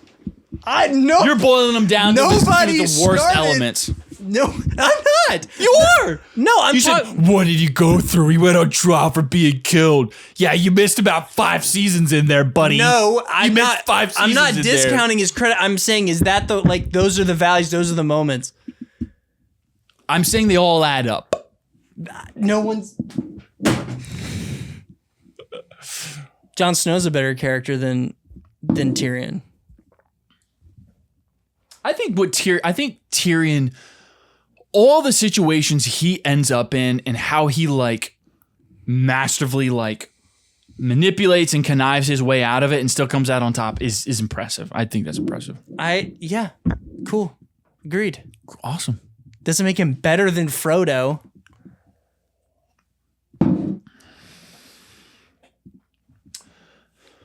That was stupid. The overall feat is you're right. Your overall feat is I think I like a lot of the nuances of what Tyrion goes through. But again, it's not fair because you see 8 seasons. Well, of Tyrion. I know, but also just the subject matter. Like, yeah, Tyrion is also a suckier person than Frodo, so he's going to do things that are worse. And then, but that's fine. Yeah, I mean, Frodo's righteous. I mean, throughout it all, no, Tyrion's way more. Not. What do you mean? Well, as far as you mean, like, away. Yeah. Well, I just mean like he's on the path. Like Tyrion still does some scummy stuff. Don't get me wrong. So I'm saying like I kind of, not really. Tyrion doesn't do scummy stuff. I don't think so. Stuff that you don't understand why he's doing it. I mean, you understand it, but like there's things that you could perceive someone else would perceive as scummy, but I don't think Tyrion really does anything that's like other than just like banging hoes all night long. But I mean, that's just degenerate behavior. But like, I mean, yeah, it is banging hoes. That's funny. I'm not trying to boil that down to all he is. Kind of sounds like you are. No, but I mean, like the valleys, like that's what you're talking about. Is he went on trial? But like, I get it. Peter Dinklage is freaking awesome. Yeah, I mean, he went on trial. Yeah, I mean, he goes into battle. He's a better actor than all of the hobbits. I mean, he's a better actor than all of the hobbits. I'll tell you that right now. That's not an issue. Absolutely. Tyrion's role is acted better than any of the hobbits' roles. Well, yeah. I mean, but as a character, I just disagree with you. I also see the point as far as like the overall story of it. Jon Snow what they is not a better character than Tyrion. I'm thinking about it. I don't think that at all. The complexity of Tyrion's character, I really like watching him go through it, and I think it's more impressive than Jon Snow. Jon Snow does really cool stuff. He rises to be a good leader, and I like all of that. It is kind of the valiant hero storyline, and he goes through it. Don't get me wrong. I think Tyrion someone like Theon has a more of that than Tyrion. Absolutely. Has more what? Goes through it because of the Bolton stuff? Well, like his character development, because he starts as genuine scum.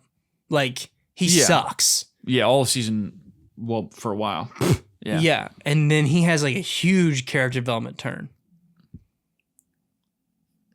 I guess in the overall story, though,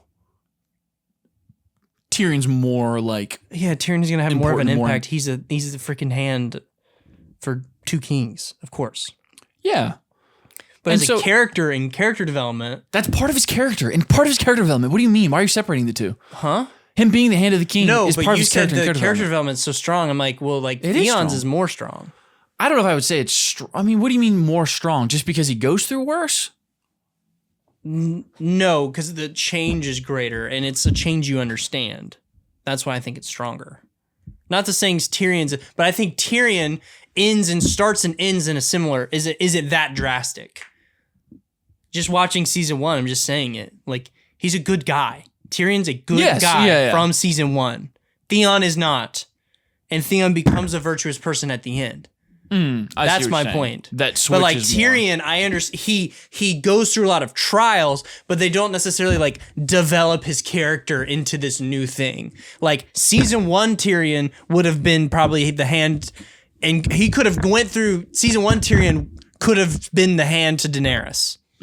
Like it wouldn't have been crazy. I see what you're saying. There's more of that switch up on with Theon from scum to righteous, I guess, or whatever you want to call it, which is well deserved with what he goes through. Holy cow! Not looking forward to that season. Well, I am in some ways. That stuff is brutal. I remember the line. This is random from Sam when he's talking to. When John's all mad he didn't get Ranger, and Sam's like, he's grooming you for command. Like that rings in my ear all the time. I don't know why. I've always remembered that. He's grooming you for command. Is Sam more annoying on a second watch? No. Jon Snow like becomes he's such a ground for John. Yeah, like John becomes so tight with him so fast that it's fine. On my third watch, the stuff with Gilly, I haven't gotten there, so I don't know. Yeah, the stuff with Gilly does annoy me just a little bit. And I know. Oh, the kid? Yeah. I know he's that's annoying. like part of his he's character. He's annoying there, yeah. In the first season, I felt like the Gilly stuff was like, yeah, he's trying to save her, and he is, and I do get that. But all the choices he makes after that, like, in many cases, just feel really stupid and sometimes unnecessary. And like in the third watch, I'm like, this is just like, Sam, why would you like compromise all of the Night's Watch for like certain things? I'm trying to remember. I watched one of the episodes recently, and it's just a little more annoying than I remember. I just remember being like, Sam, that's really stupid. You seem really, really immature right now. Not just righteous of I want to protect someone. You seem a little more selfish than I remembered it being. So I was like, it's kind of annoying, but. All right, Scream. After that horrendous take. So I watched the first Scream. Yeah, you watched for Scream. the first time. First Scream. What do you think of Scream? I thought it was fantastic. I told you. It's good. I tried to tell you. You wouldn't listen to me. It's a good slasher movie. It's freaking awesome. Yeah. I was surprised. It's awesome. I'm so late to a classic. It's amazing.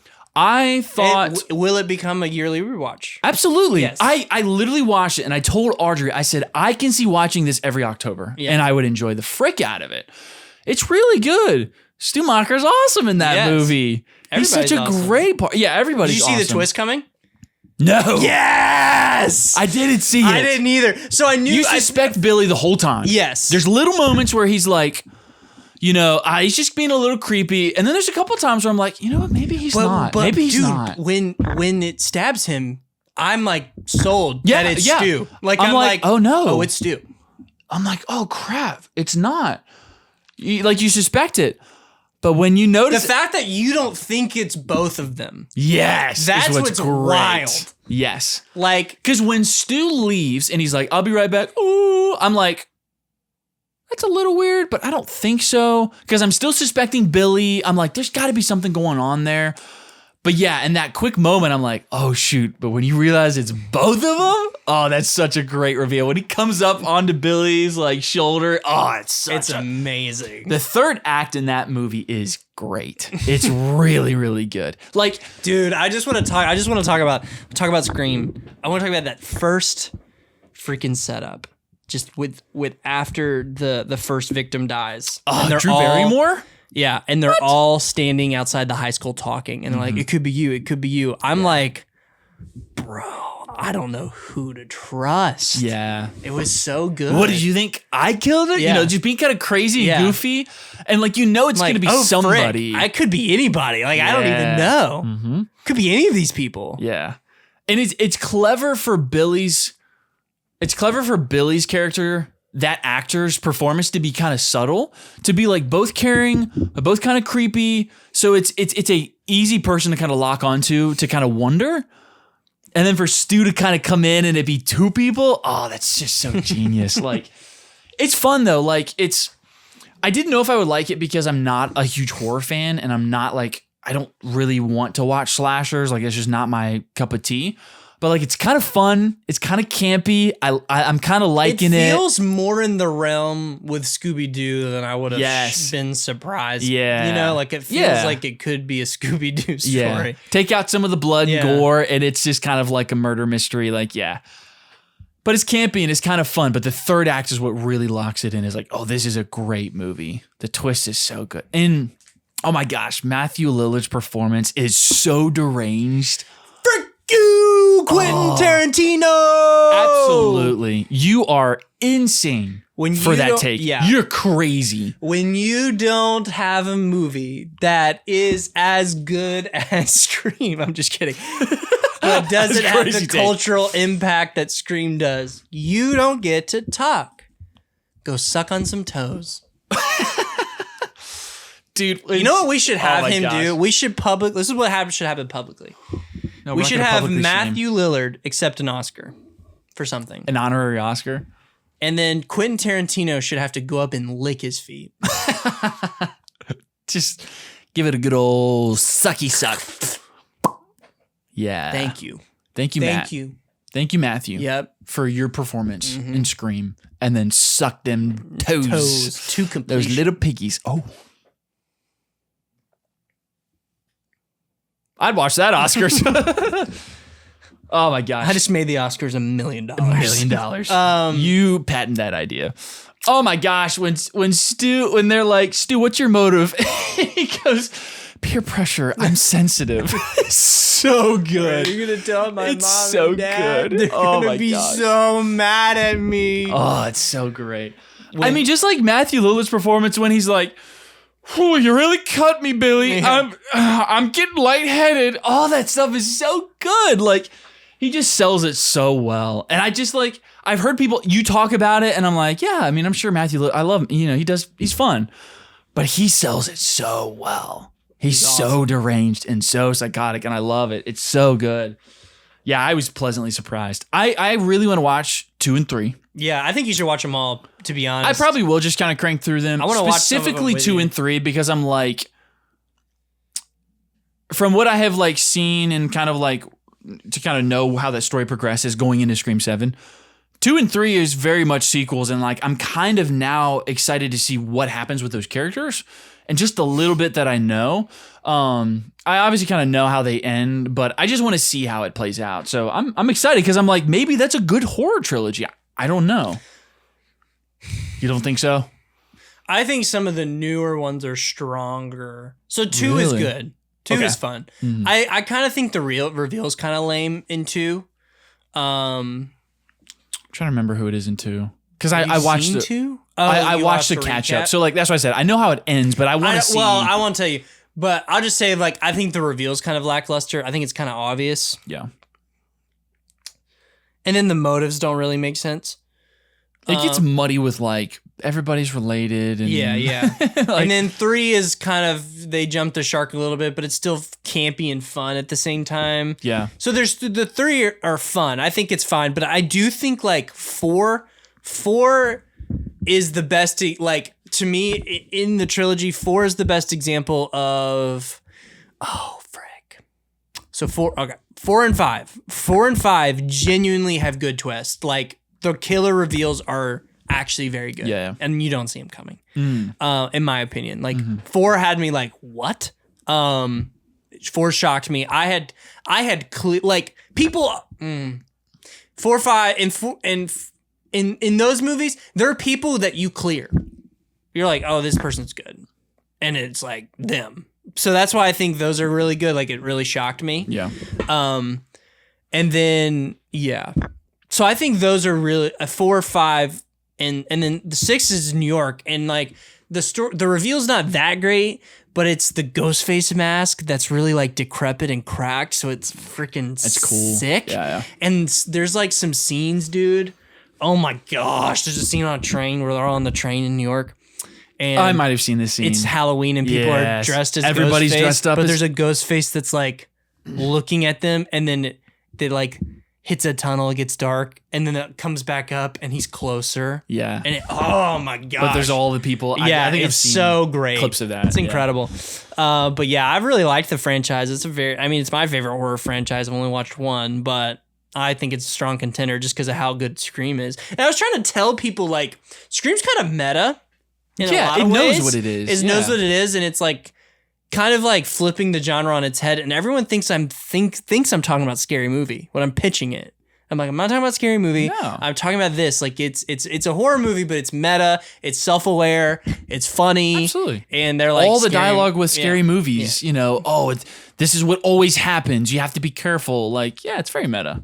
What do you think of Sydney Prescott as a protagonist? I thought she was great. Bro, when she grabs the voice recorder and like starts talking to him, oh, snap. Yeah, I think she's great. She has like, I mean, obviously, I don't know. She just always has like a presence. Like you always feel like, yeah, she would come out on top. You know what I mean? Like she's strong enough. Is it rolling? Yeah. Okay. Yeah, she always has a presence. She always, to me, seems capable in those situations. The only time that I'm kind of like, Sydney obviously is when she sleeps with Billy. It's like, come on, Sydney. Like, he's creepy. Like, you can't do that. But like, how hard did you suspect him? Really? Like, I don't know. Like, because they kind of, you go through the process of thinking it's him already. Yes. Because he gets arrested. Mm-hmm. I just am like, that's what I mean. I guess it's because it is the tropey thing to do. But if they make him making him creepy is perfect. Yeah. Because you kind of suspect him, but they want you to suspect him, so then they clear him, and you're like, oh, that's to throw me off, and then boom. I guess I was still kind of just like skeptical because I was like, is it because they're trying to throw me off? Are they going to make him? But that's what makes it so good. Oh yeah, it is what makes it good because I'm at war with myself. As soon as he's stabbed, are you like, oh, he's good? Oh yeah, absolutely. Yeah. I'm like, oh shoot, he's good. Yeah. I was like kind of skeptical still, but it's clearly not him. Oh, it's so good. Yeah. And then when he comes down, what is it? Corn syrup? Corn syrup. Just like they did in Carrie or something like that. I'm like, that's so sadistic. It's such a good movie. Gail Weathers and Courtney Cox. Yeah, she's great in that. Did you, in the ending of Scream, did you feel like Courtney Cox shooting, being the one to like have the killing blow, do you feel like that was earned? Well, she didn't have the killing blow. She shot him. In the head? No, I'm sorry. I mean, like when she comes into the door and shoots Billy. Do you feel like that was earned? Yeah. I'm not saying it's not earned, but it did for a split second kind of throw me. Like I didn't expect that, which is not a bad thing. But I was Sydney like piercing him with the umbrella, I think is plenty. That is cool. Yeah. I was just like, I didn't expect like her to be the one to shoot him to bring him down. You know what I mean? It's not a gripe. I'm not bringing it up as like a bad thing. It just kind of surprised me. I didn't expect that. And I was kind of like, that's an interesting choice. I think so because she tries to shoot him earlier in the safety and he takes the gun. Like, I think it does work. That's a good point. That's a great point. Yeah. And that's right. And then she has redemption, that line. Yeah. Yeah, that's a good point. And for a split second, I was like, oh, that I didn't see that one coming. But that's to its praise. Yeah, it's very good. So I went into Scream 7 only watching the first Scream one. And then I went saw Scream 7. Oh, man. All right, let's talk about Scream 7.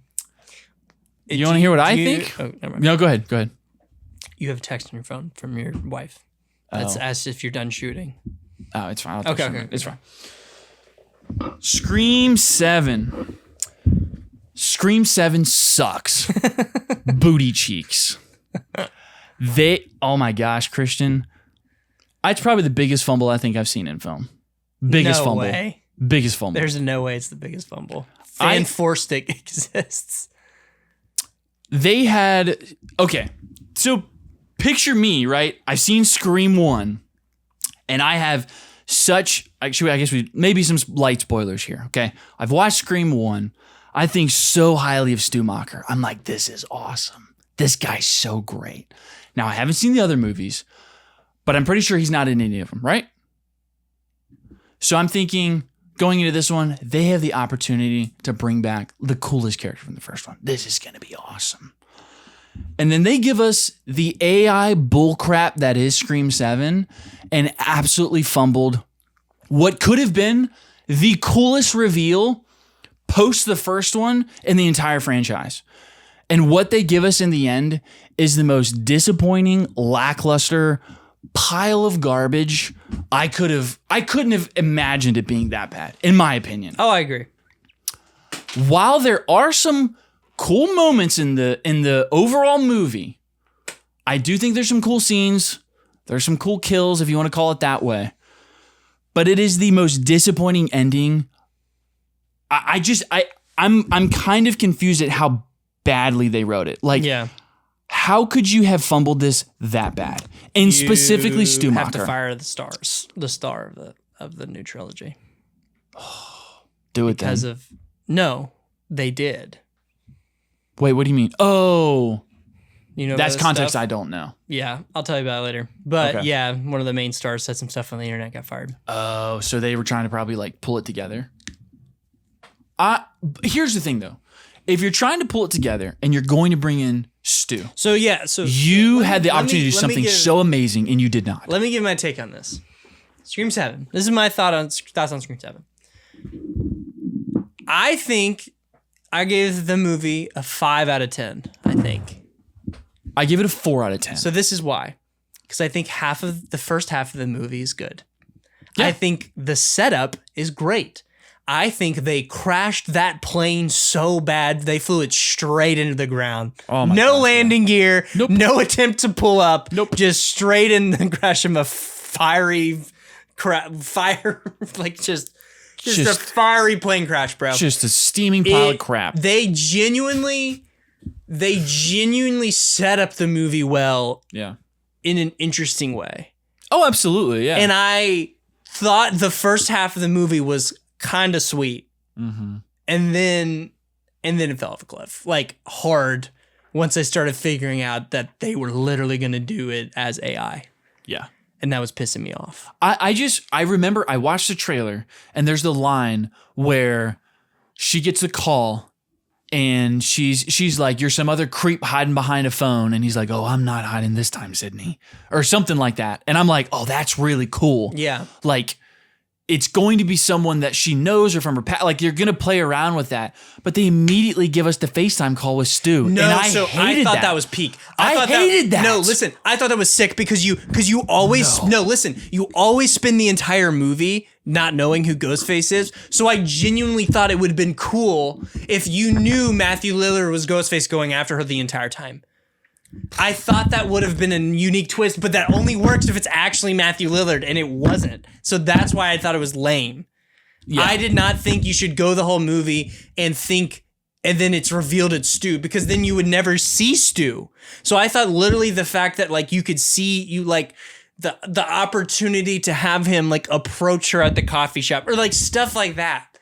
Like, yeah. So I thought the knowing Stu's involved immediately was like, I was like, interesting. You always spend the movie trying to figure out who it is. Yeah. And this is telling you upfront who it is. Mm-hmm. It's going to be, how is he doing it? Yes. That's what I thought was going to be cool. But like the movie, Scream 7 breaks its own rules because it's people you know. Yes. It's just people you know. And it's not this movie. It's the random neighbor.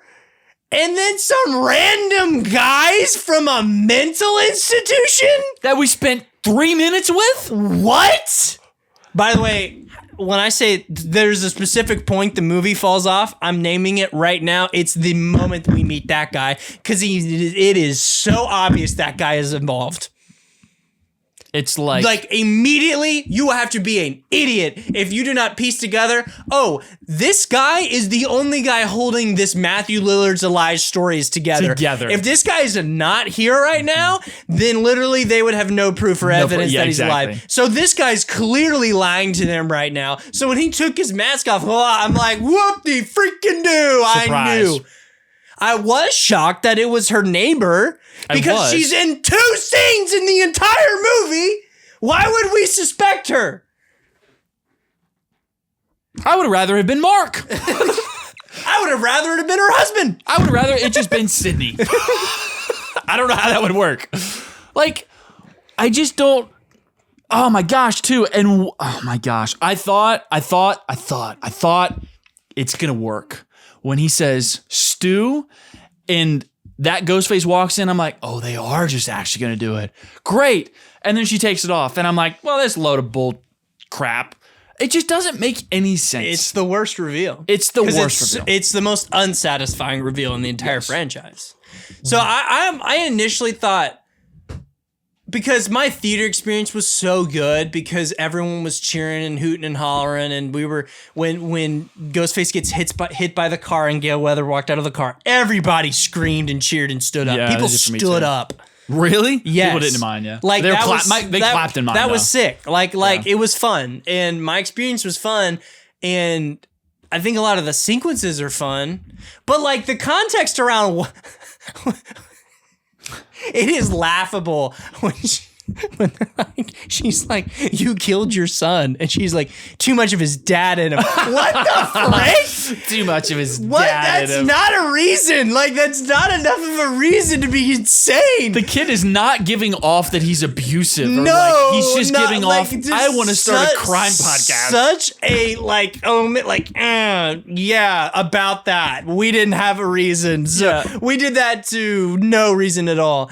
And like, what? That didn't make no sense whatsoever. I thought it was such a fumble. I mean, do you not think, okay. As soon as they introduced AI, I was like, please, like, interesting for us to maybe wonder if it could be AI, but the fact that it is so stupid. You can introduce like weird doubting, like, I almost wonder had they played it like Stu knows they're not going to believe he's back. Yeah. And he uses that to his advantage somehow. I think you missed, maybe it's too cookie cutter from, or maybe like copy and paste from what we've gotten. But I think because you're bringing back such a crucial character to the franchise, you missed an opportunity to lay some seeds and be like, oh, maybe Stu is alive. And then kind of do what they do in the first one with Billy, where he gets stabbed and you're like, oh, it can't be Billy. And then bring Stu back, and it actually is Stu, and it'd be a really cool reveal to where he steps into the backyard and takes it off, and it's the first time you see Matthew Lillard's face. I think so. That could have worked. No, I don't. I think it would have been cool though. I think you need. It's too. I know it's to make it proper campy. He should have been in the entire thing. Yeah, but like if you're gonna do like bring back a franchise staple. No, but that's the dynamic is that the killer is interacting with the protagonist, the movie. Yes. So that's why I do not agree with you that would work. I do not agree. I think you could have done it though in a way where he is interacting, but you don't actually see him. It's notes, it's letters, it's called like he is playing with their minds a little bit more and then get the big reveal. There's no point to do that. Like literally, I love the idea of him just making himself known. Okay. Right out the gate. I'll give you that. Then I just throw out the AI stuff. Yeah. Have him walk into the coffee shop. Yeah, exactly. And order a coffee and she passes it and it pans up to him and he's right there. And he's just like, hey, Sydney. Yeah. And sure. Make that like a big reveal. Yeah. Because the AI stuff to me, it felt so cheap. Yeah. It felt cheesy. And then they were bringing back all the other characters. I mean, it didn't even look good. Like it didn't feel earned. Like it felt like too quick. And I wanted his reveal to be huge because I just watched the first one and I was like, he's such a cool character. Like I'm kind of expecting, because I knew Matthew Lillard, like he was doing press for it. So I knew he was like a part of it. I didn't know how. I didn't know maybe it was like a little cameo. It's just unsatisfying to bring it back that way. Yeah. And so I just wanted to feel more earned, and it didn't feel earned to me. And I'm kind of disappointed because I had such a high view of him in the first one. I feel like I still hold that, but I feel like, gosh, you just kind of like ruined that. So you've answered my question because like my take is like you should have just brought him back.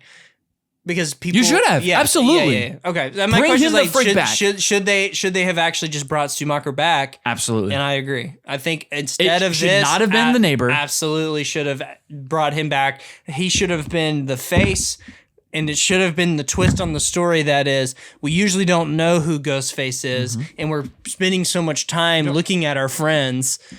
But now the killer has made himself known, and it's like, come get me sort of thing. Yeah, like absolutely. I find that to be interesting. I don't think now you always have multiple ghost faces, so that's what's. Well, nope, not true. Never mind. I'll shut up. Is there okay? 2 and 3, there's 1. Okay, gotcha. I think I never would have liked the kind of like AI introduction to it. I think it always would have felt wonky. But if that Ghostface had walked into the backyard and it took it off and it was Matthew Lillard, I think I would have had a better view of all of it. It would have made a lot more sense. I wouldn't give it a 4 out of 10. I would probably give it a whole lot. What the frick is a Google coder doing working at a mental institution? Who knows? I guess it's crazy. He's just so crazy. He just had to get a normal job. The AI thing could have been interesting. So the things I liked the boyfriend thing for Tatum because they I like that purposely made it him matches. creepy. Yeah. And it's like, you don't know. He crawls through the bedroom window. But I had known, I'm like, they're not going to, like, it's playing on the Billy thing. Like, Yeah. that's what they're doing. I like that too, because I literally just watched the first one. So I was like, oh, there's fun parallels here. It's Sydney's daughter. I did like that stuff. Like, Sydney's daughter is a idiot. Oh my gosh, when freaking she's like, where were you? And she cannot account for his actions. And then their friend got skewered playing Tinkerbell at the play. And she's like, what do you mean he can't hang out with us? You can't account for where he was. What are you talking about? Yes, yeah. This clearly could put your life at risk. Like, she did it. Yeah, she did. I just thought it like weirdly wanted to focus on Tatum and her friends, but that none of that effing mattered, like, at all. Yeah, the creepy crime podcast kid didn't go anywhere. No, and it was all about Sydney the entire time. Yeah, I mean, I like the dynamic of the daughter. I will say, Ghostface in the house fighting the cop husband. I think it's Mark, right? Is it Mark? I can't remember his name. But fighting the dad, all that was really cool. I liked. Yeah, when he drops out of the attic, it's sick. Yeah, and then them hiding in the safe room that's not that safe because you could just get in there with a hole in the wall. Yes, yeah. The quick little scene where it like opens up before, I thought that was cool. That's a cool little quick moment. I was like, I like where this is going. There's a line in the movie that actually makes no sense really early on, and she's like, we need to figure out. So there's a really cool moment, I thought, which is where Sydney. So I think something got cut out of this movie. I think there's supposed to be 2 ghost faces early on in this sequence, in the house sequence. Yes, Gotcha. Because so she goes and looks at the crowd. She's looking to see who's there. Right? Yeah. And I thought that was a cool moment, but it kind of confused me. And the reason so then there's a line later that she's like, we need to figure, there's somebody else. She says this line in the movie, somebody was hiding in the attic. It could have been her boyfriend. That doesn't make any sense by itself. Is that after? No. They kill Carl? Carl's the boyfriend, I think, right? No, this is right after they hit the guy with the car, and she goes and looks. Or not, Carl's not the boyfriend. I'm sorry. Carl's the guy they kill. The crazy guy. Yeah, after they kill him. They're walking back into the house. She goes, somebody was in the attic. It could have been him. Oh, that doesn't make sense because you just killed the guy that was in the attic. Yeah, makes no sense. I think there's probably 2 ghost faces in the house. Yeah. Initially in the movie. Because that would make her going and looking at the crowd because somebody probably ditched their fit and is now blending in. And you see the teacher and the boyfriend. Right. So then she starts scanning. So that makes that make more sense too. Yeah. So I think, because I remember catching that line thinking what do you mean someone was hiding in the attic? It could have been her boyfriend. The guy in the attic is the guy on the ground. Yeah. So why would you even say that? Yeah. What's that line mean? Because if you know that's the guy, well then you know the boyfriend's not the killer. Right. Yeah, that is kind of weird. That's interesting. I wonder. So I think there were probably 2 ghost faces in the house. I know they were probably like alluding to just like, oh, there can be 2. But why would you say the boy? Yeah, that doesn't make sense. Yeah, you could. Yeah, like for sure. It almost treats it like there was another ghost face. Yeah. But yeah, you would clearly know that Carl was the one that dropped down from the attic. So unless you knew somebody else was in the house. Unless her point there. So the only thing that makes sense to me is like Carl's been in the house. Maybe he would know to hide in the attic. So maybe that's what that line's supposed to convey. It's the boyfriend would know about the attic. Yeah, but that's not what the line is. Someone else was in the attic. It could have been him. Like that's the line. That's weird. Yeah, that doesn't make any sense. What did you, dude? When they're in the bar and they kill the crime junkie kid, bro, and they shove him on the freaking beer You're tap. telling me his mom did that? Oh my god! Say what? That was his mom. when it started going out, I laughed. I couldn't help it. I laughed. I thought that was hilarious. Nobody else in my theater did. Everybody was like, oh yeah, when the beer tab's running out his mouth. I started laughing, and I was like the only one in my theater, and I was like, how was that not funny? That was clever.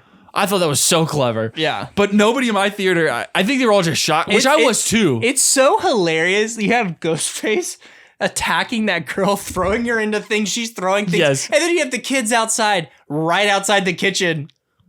We gotta get out of here. It's dark. like he is actively like, it's basically like he's banging pots. Yes. Yeah, glass is shattering. Yeah. And they're like, oh, we gotta get out of here. Man, I hope nothing bad happens. Oh, that's hilarious. Yeah, all that stuff was I mean, the discussions and stuff were kind of like, it's like, it would have been good. The discussions in the bar would have been good if it went somewhere. Yeah. Or it actually mattered to the end. But because it's the mom and the weirdo from the mental institute, it doesn't really freaking matter. I know it's like, it's just to throw you off. But the point of it is always to be like, they play a part by the end. You know what I mean? Like in the first one, they're all kind of involved in it. But they are just basically there to be killed. That's literally the only reason. They're there to be fodder. And I don't like that. The kill's cool, but I'm like, I wish it just had like a little bit more meaning to it.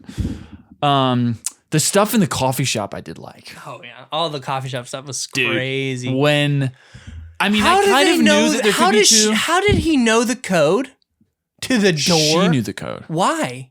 Because she's friends with. You think that's enough of a reason? I made the assumption once it was revealed that Audrey and I talked about this, she was like, oh, I guess she would have known because she's just like a friend, maybe closed up the shop or something like that. Now I'm adding context. They don't explain that. I mean, that's enough. I think you need to read. I mean, I think a better thing is that he was a Google coder. Maybe he hacked it.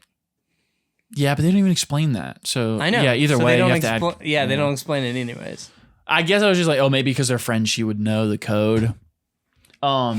I will give it to them. They're though. not friends; they're neighbors. But they have coffee in the beginning. Like, I think it's implied that they have like a relationship. You know what I mean? It's not enough. Oh, it maybe not. No, it's not enough. But like, I think you can at least put context that like they're friends. Do you know what I mean? Yeah. No, I agree. And when she knocks him out and turns, and there's another one, dude. I lost my crap. That was awesome. I thought that was so cool. Yeah. Archie and I both were like, oh, that's such a good moment. See, you call this movie booty like it's. I think it's unfair to be like this movie's booty cheeks because it like genuinely has some fun stuff. They all do. I think there's like 3 or 4 good killer moments, but that's it. No, but we agreed the setup is good. The setup is interesting. I think everything up until Stu is interesting. And then it kind of fumbles because I don't like the Stu stuff. So what? I would be saying the first like 25 minutes of it is good? I mean, that's my opinion. But I think you can. I just don't think they took off and had no idea where they were landing. Yeah, and I mean, they took off fairly early in the movie. I mean, I did not like. Here's what I'll say. I did not like the Stu AI stuff because I wanted a better reveal. Yeah, but if we got him in the end, I might have had a different opinion, but we didn't. That's my point. So I don't like any of that. He shouldn't have come back. So I'm just taking myself out of it. We're treating it like it's not AI, like we don't know. So I'm not saying, oh, that's good knowing it's AI. I'm talking about from the viewing experience, the first half when you don't know that it's AI is good setup. I agree with you that because you know it's AI, it makes the beginning way less impactful and less fun because it sucks. But I think Stu introducing himself the way he does, I don't like that. Okay, well we've talked. Sorry. I don't mean to cut you off. I didn't love that. I kind of like.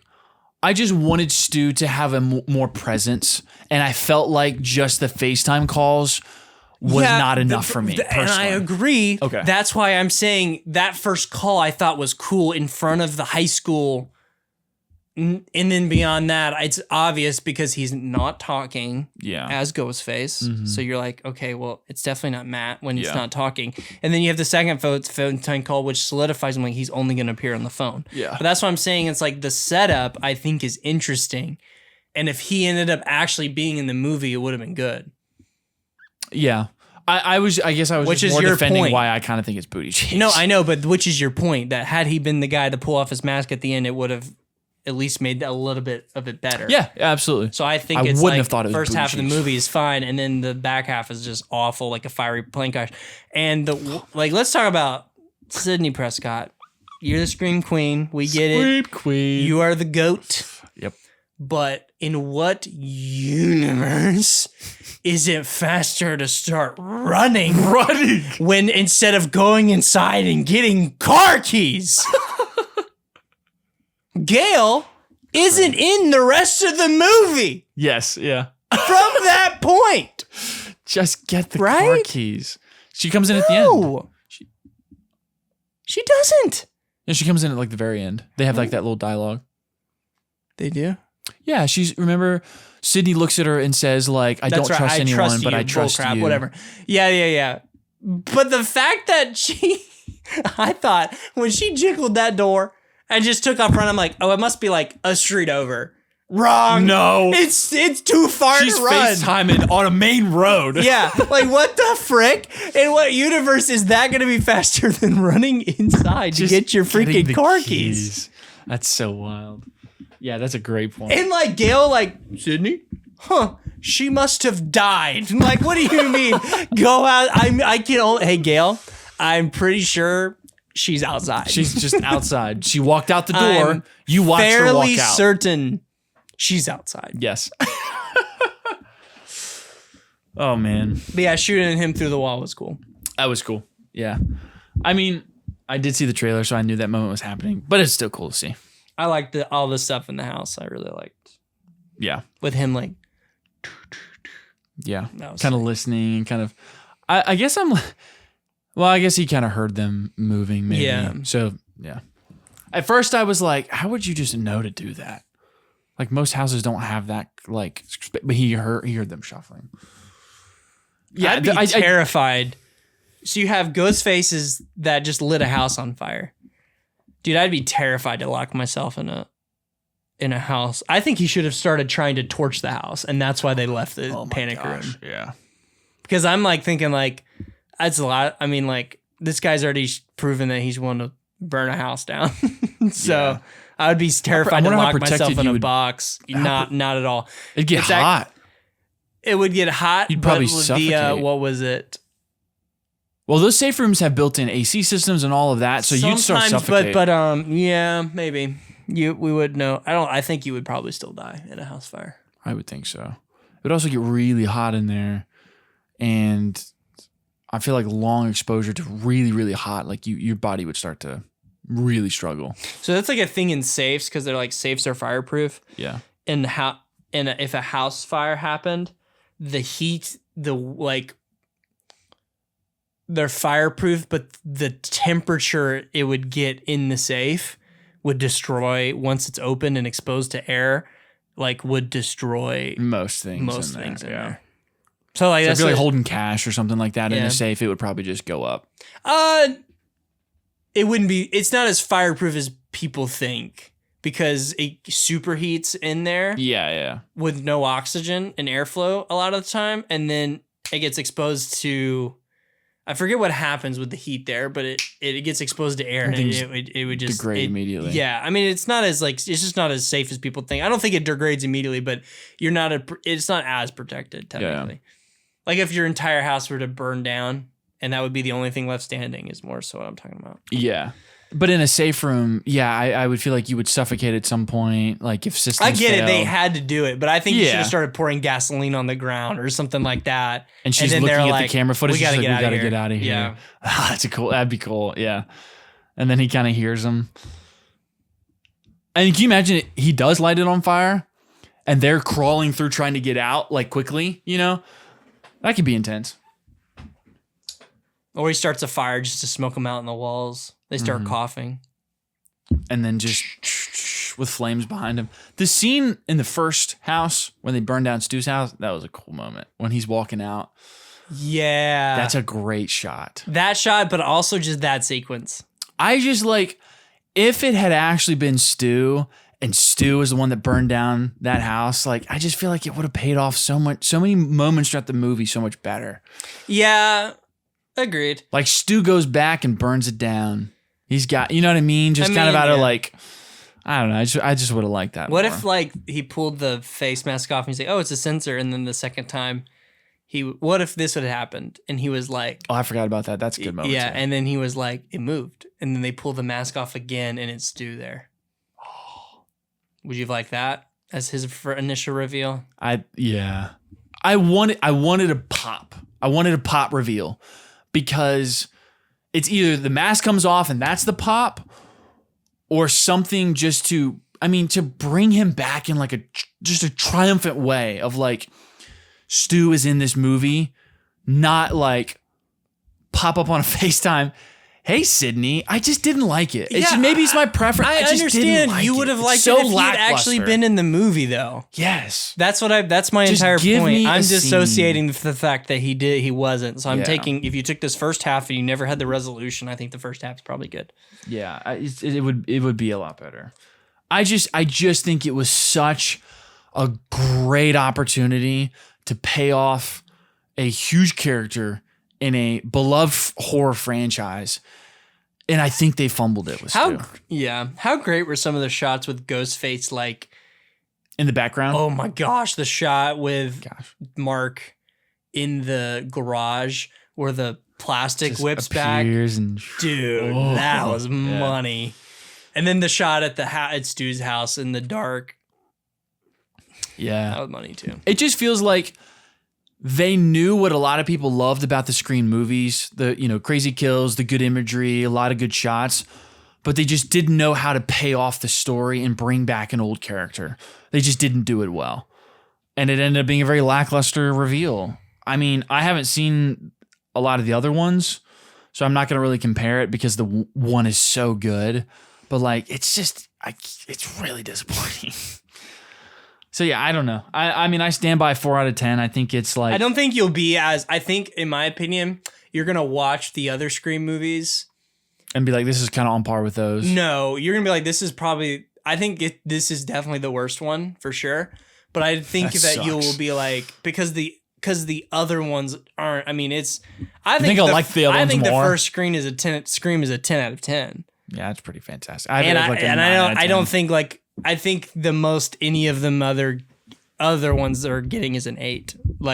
And I think that you might be being generous. Yeah. Why'd you give it an 8, not a 10 out of 10? I felt like 9 out of 10. I give it 9 out of 10. You when I looked at it, it was an 8. I brought it up. Nice. After watching 7. I thought Scream 1's way better. I've seen it like 3 times this year, in a year. The first Scream? Yeah. That's funny. I watched it once. I was like, that was incredible. And then I watched it with Sierra, and then I watched it another time. That's funny. I felt like, I mean, some of it might be just like, it's still a slasher. Like I told Audrey, I was like, that was great. That's a Halloween movie I would watch. But the slasher genre is never going to really be my cup of tea. I don't think this movie did not make me want to go watch Halloween or go watch other ones. I think a little bit of my just kind of like not like I don't have an affinity for the genre is probably carried into that a little bit. Slasher has nothing to do with why it's great. Like it's the fact that it's meta is the more of yeah. I mean, it kind of elevates the slasher. And the fact that Ghostface is innately kind of goofy. Yes, it's kind of goofy and it made scary. Yeah, but like I don't think it's any different than like it's not less violent than freaking Bullet Train. No, or more violent than Bullet Train. So like there's movies that we enjoy that are definitely more not slashers, but just way more violent. Or like that I wouldn't. So I just would say I just think Scream is a lightning in a bottle. I do too. Concept. I think for somebody like me, Scream. And just like what I enjoy in my preference, I think Scream is probably the most palatable one I would watch. I don't know if I would really enjoy like a Halloween or Friday the 13th or some of these other ones just because I think they're a little more serious in tone. I don't know. I haven't seen them. I'm just kind of assuming. So because this one is meta, it's fun. I tried Friday the 13th and it's garbage. Yeah. I think it is garbaggio. I cannot believe that movie spawned a franchise. So many. Like the fact that Jason comes out of that franchise is so stupid. Yeah. You know who the killer is in the first? It's the mom, right? Yeah. Well, they talked about it in this movie, in Scream 1. Remember, that's the they trivia do. question. Or no. Oh, yeah, and Jason didn't drown. It is, no. No, but it's Scream 1. Is it Scream 7 or Scream 1? 1 is when they asked that. Yeah. Like, wrong. Do you like scary movies? Do you like scary movies? Oh. I have... Remember that Ghostface mask from... I don't have it. Oh my gosh, I wish wore I it. did. I wish I did. I told her, I was just like, what if you like woke up in the middle of the night and I was just wearing it laying next to you? She was like, Doing divorce. Just sleeping. Just sleeping. Insert That's funny all. gif of you. Just sleeping. Of me what? Remember that gif they made in the Ghostface That's mask? right, yeah. It's hilarious. That's right. I've got that saved somewhere. Oh That's my so gosh, funny. it's such a funny thing. I'm in a Ghostface mask and a Commander's jersey. Yeah. Oh, that's hilarious. I'm so glad I watched Scream 1. It's a great. I can't wait for you. I really want to watch 2 and 3, and then I want to watch 4 and 5 with you. Yeah, we can do it. Because 4 and 5 are like, I'd be curious if you're like, oh, I was on to that twist. Yeah. 4 you watch. So in my opinion, with 4, you're gonna watch and be like, this is super weak, and then it's gonna end, and you'd be like, dang, Yeah. it kind of roped it in the end there. Yeah. Stuck the landing. Yeah, and then 5's like a whole new, almost like more Which like one is new cast with like. That's with like Jenna Ortega. Ortega, yeah, yeah. that's right. Wait, is 4? Oh, okay. Well, don't spoil it because I want to watch them. But yeah, because I knew Jenna Ortega popped up in one of them or multiple. She's maybe. in 5 and 6. 5 It was and supposed 6. to be in 7, but it fell apart.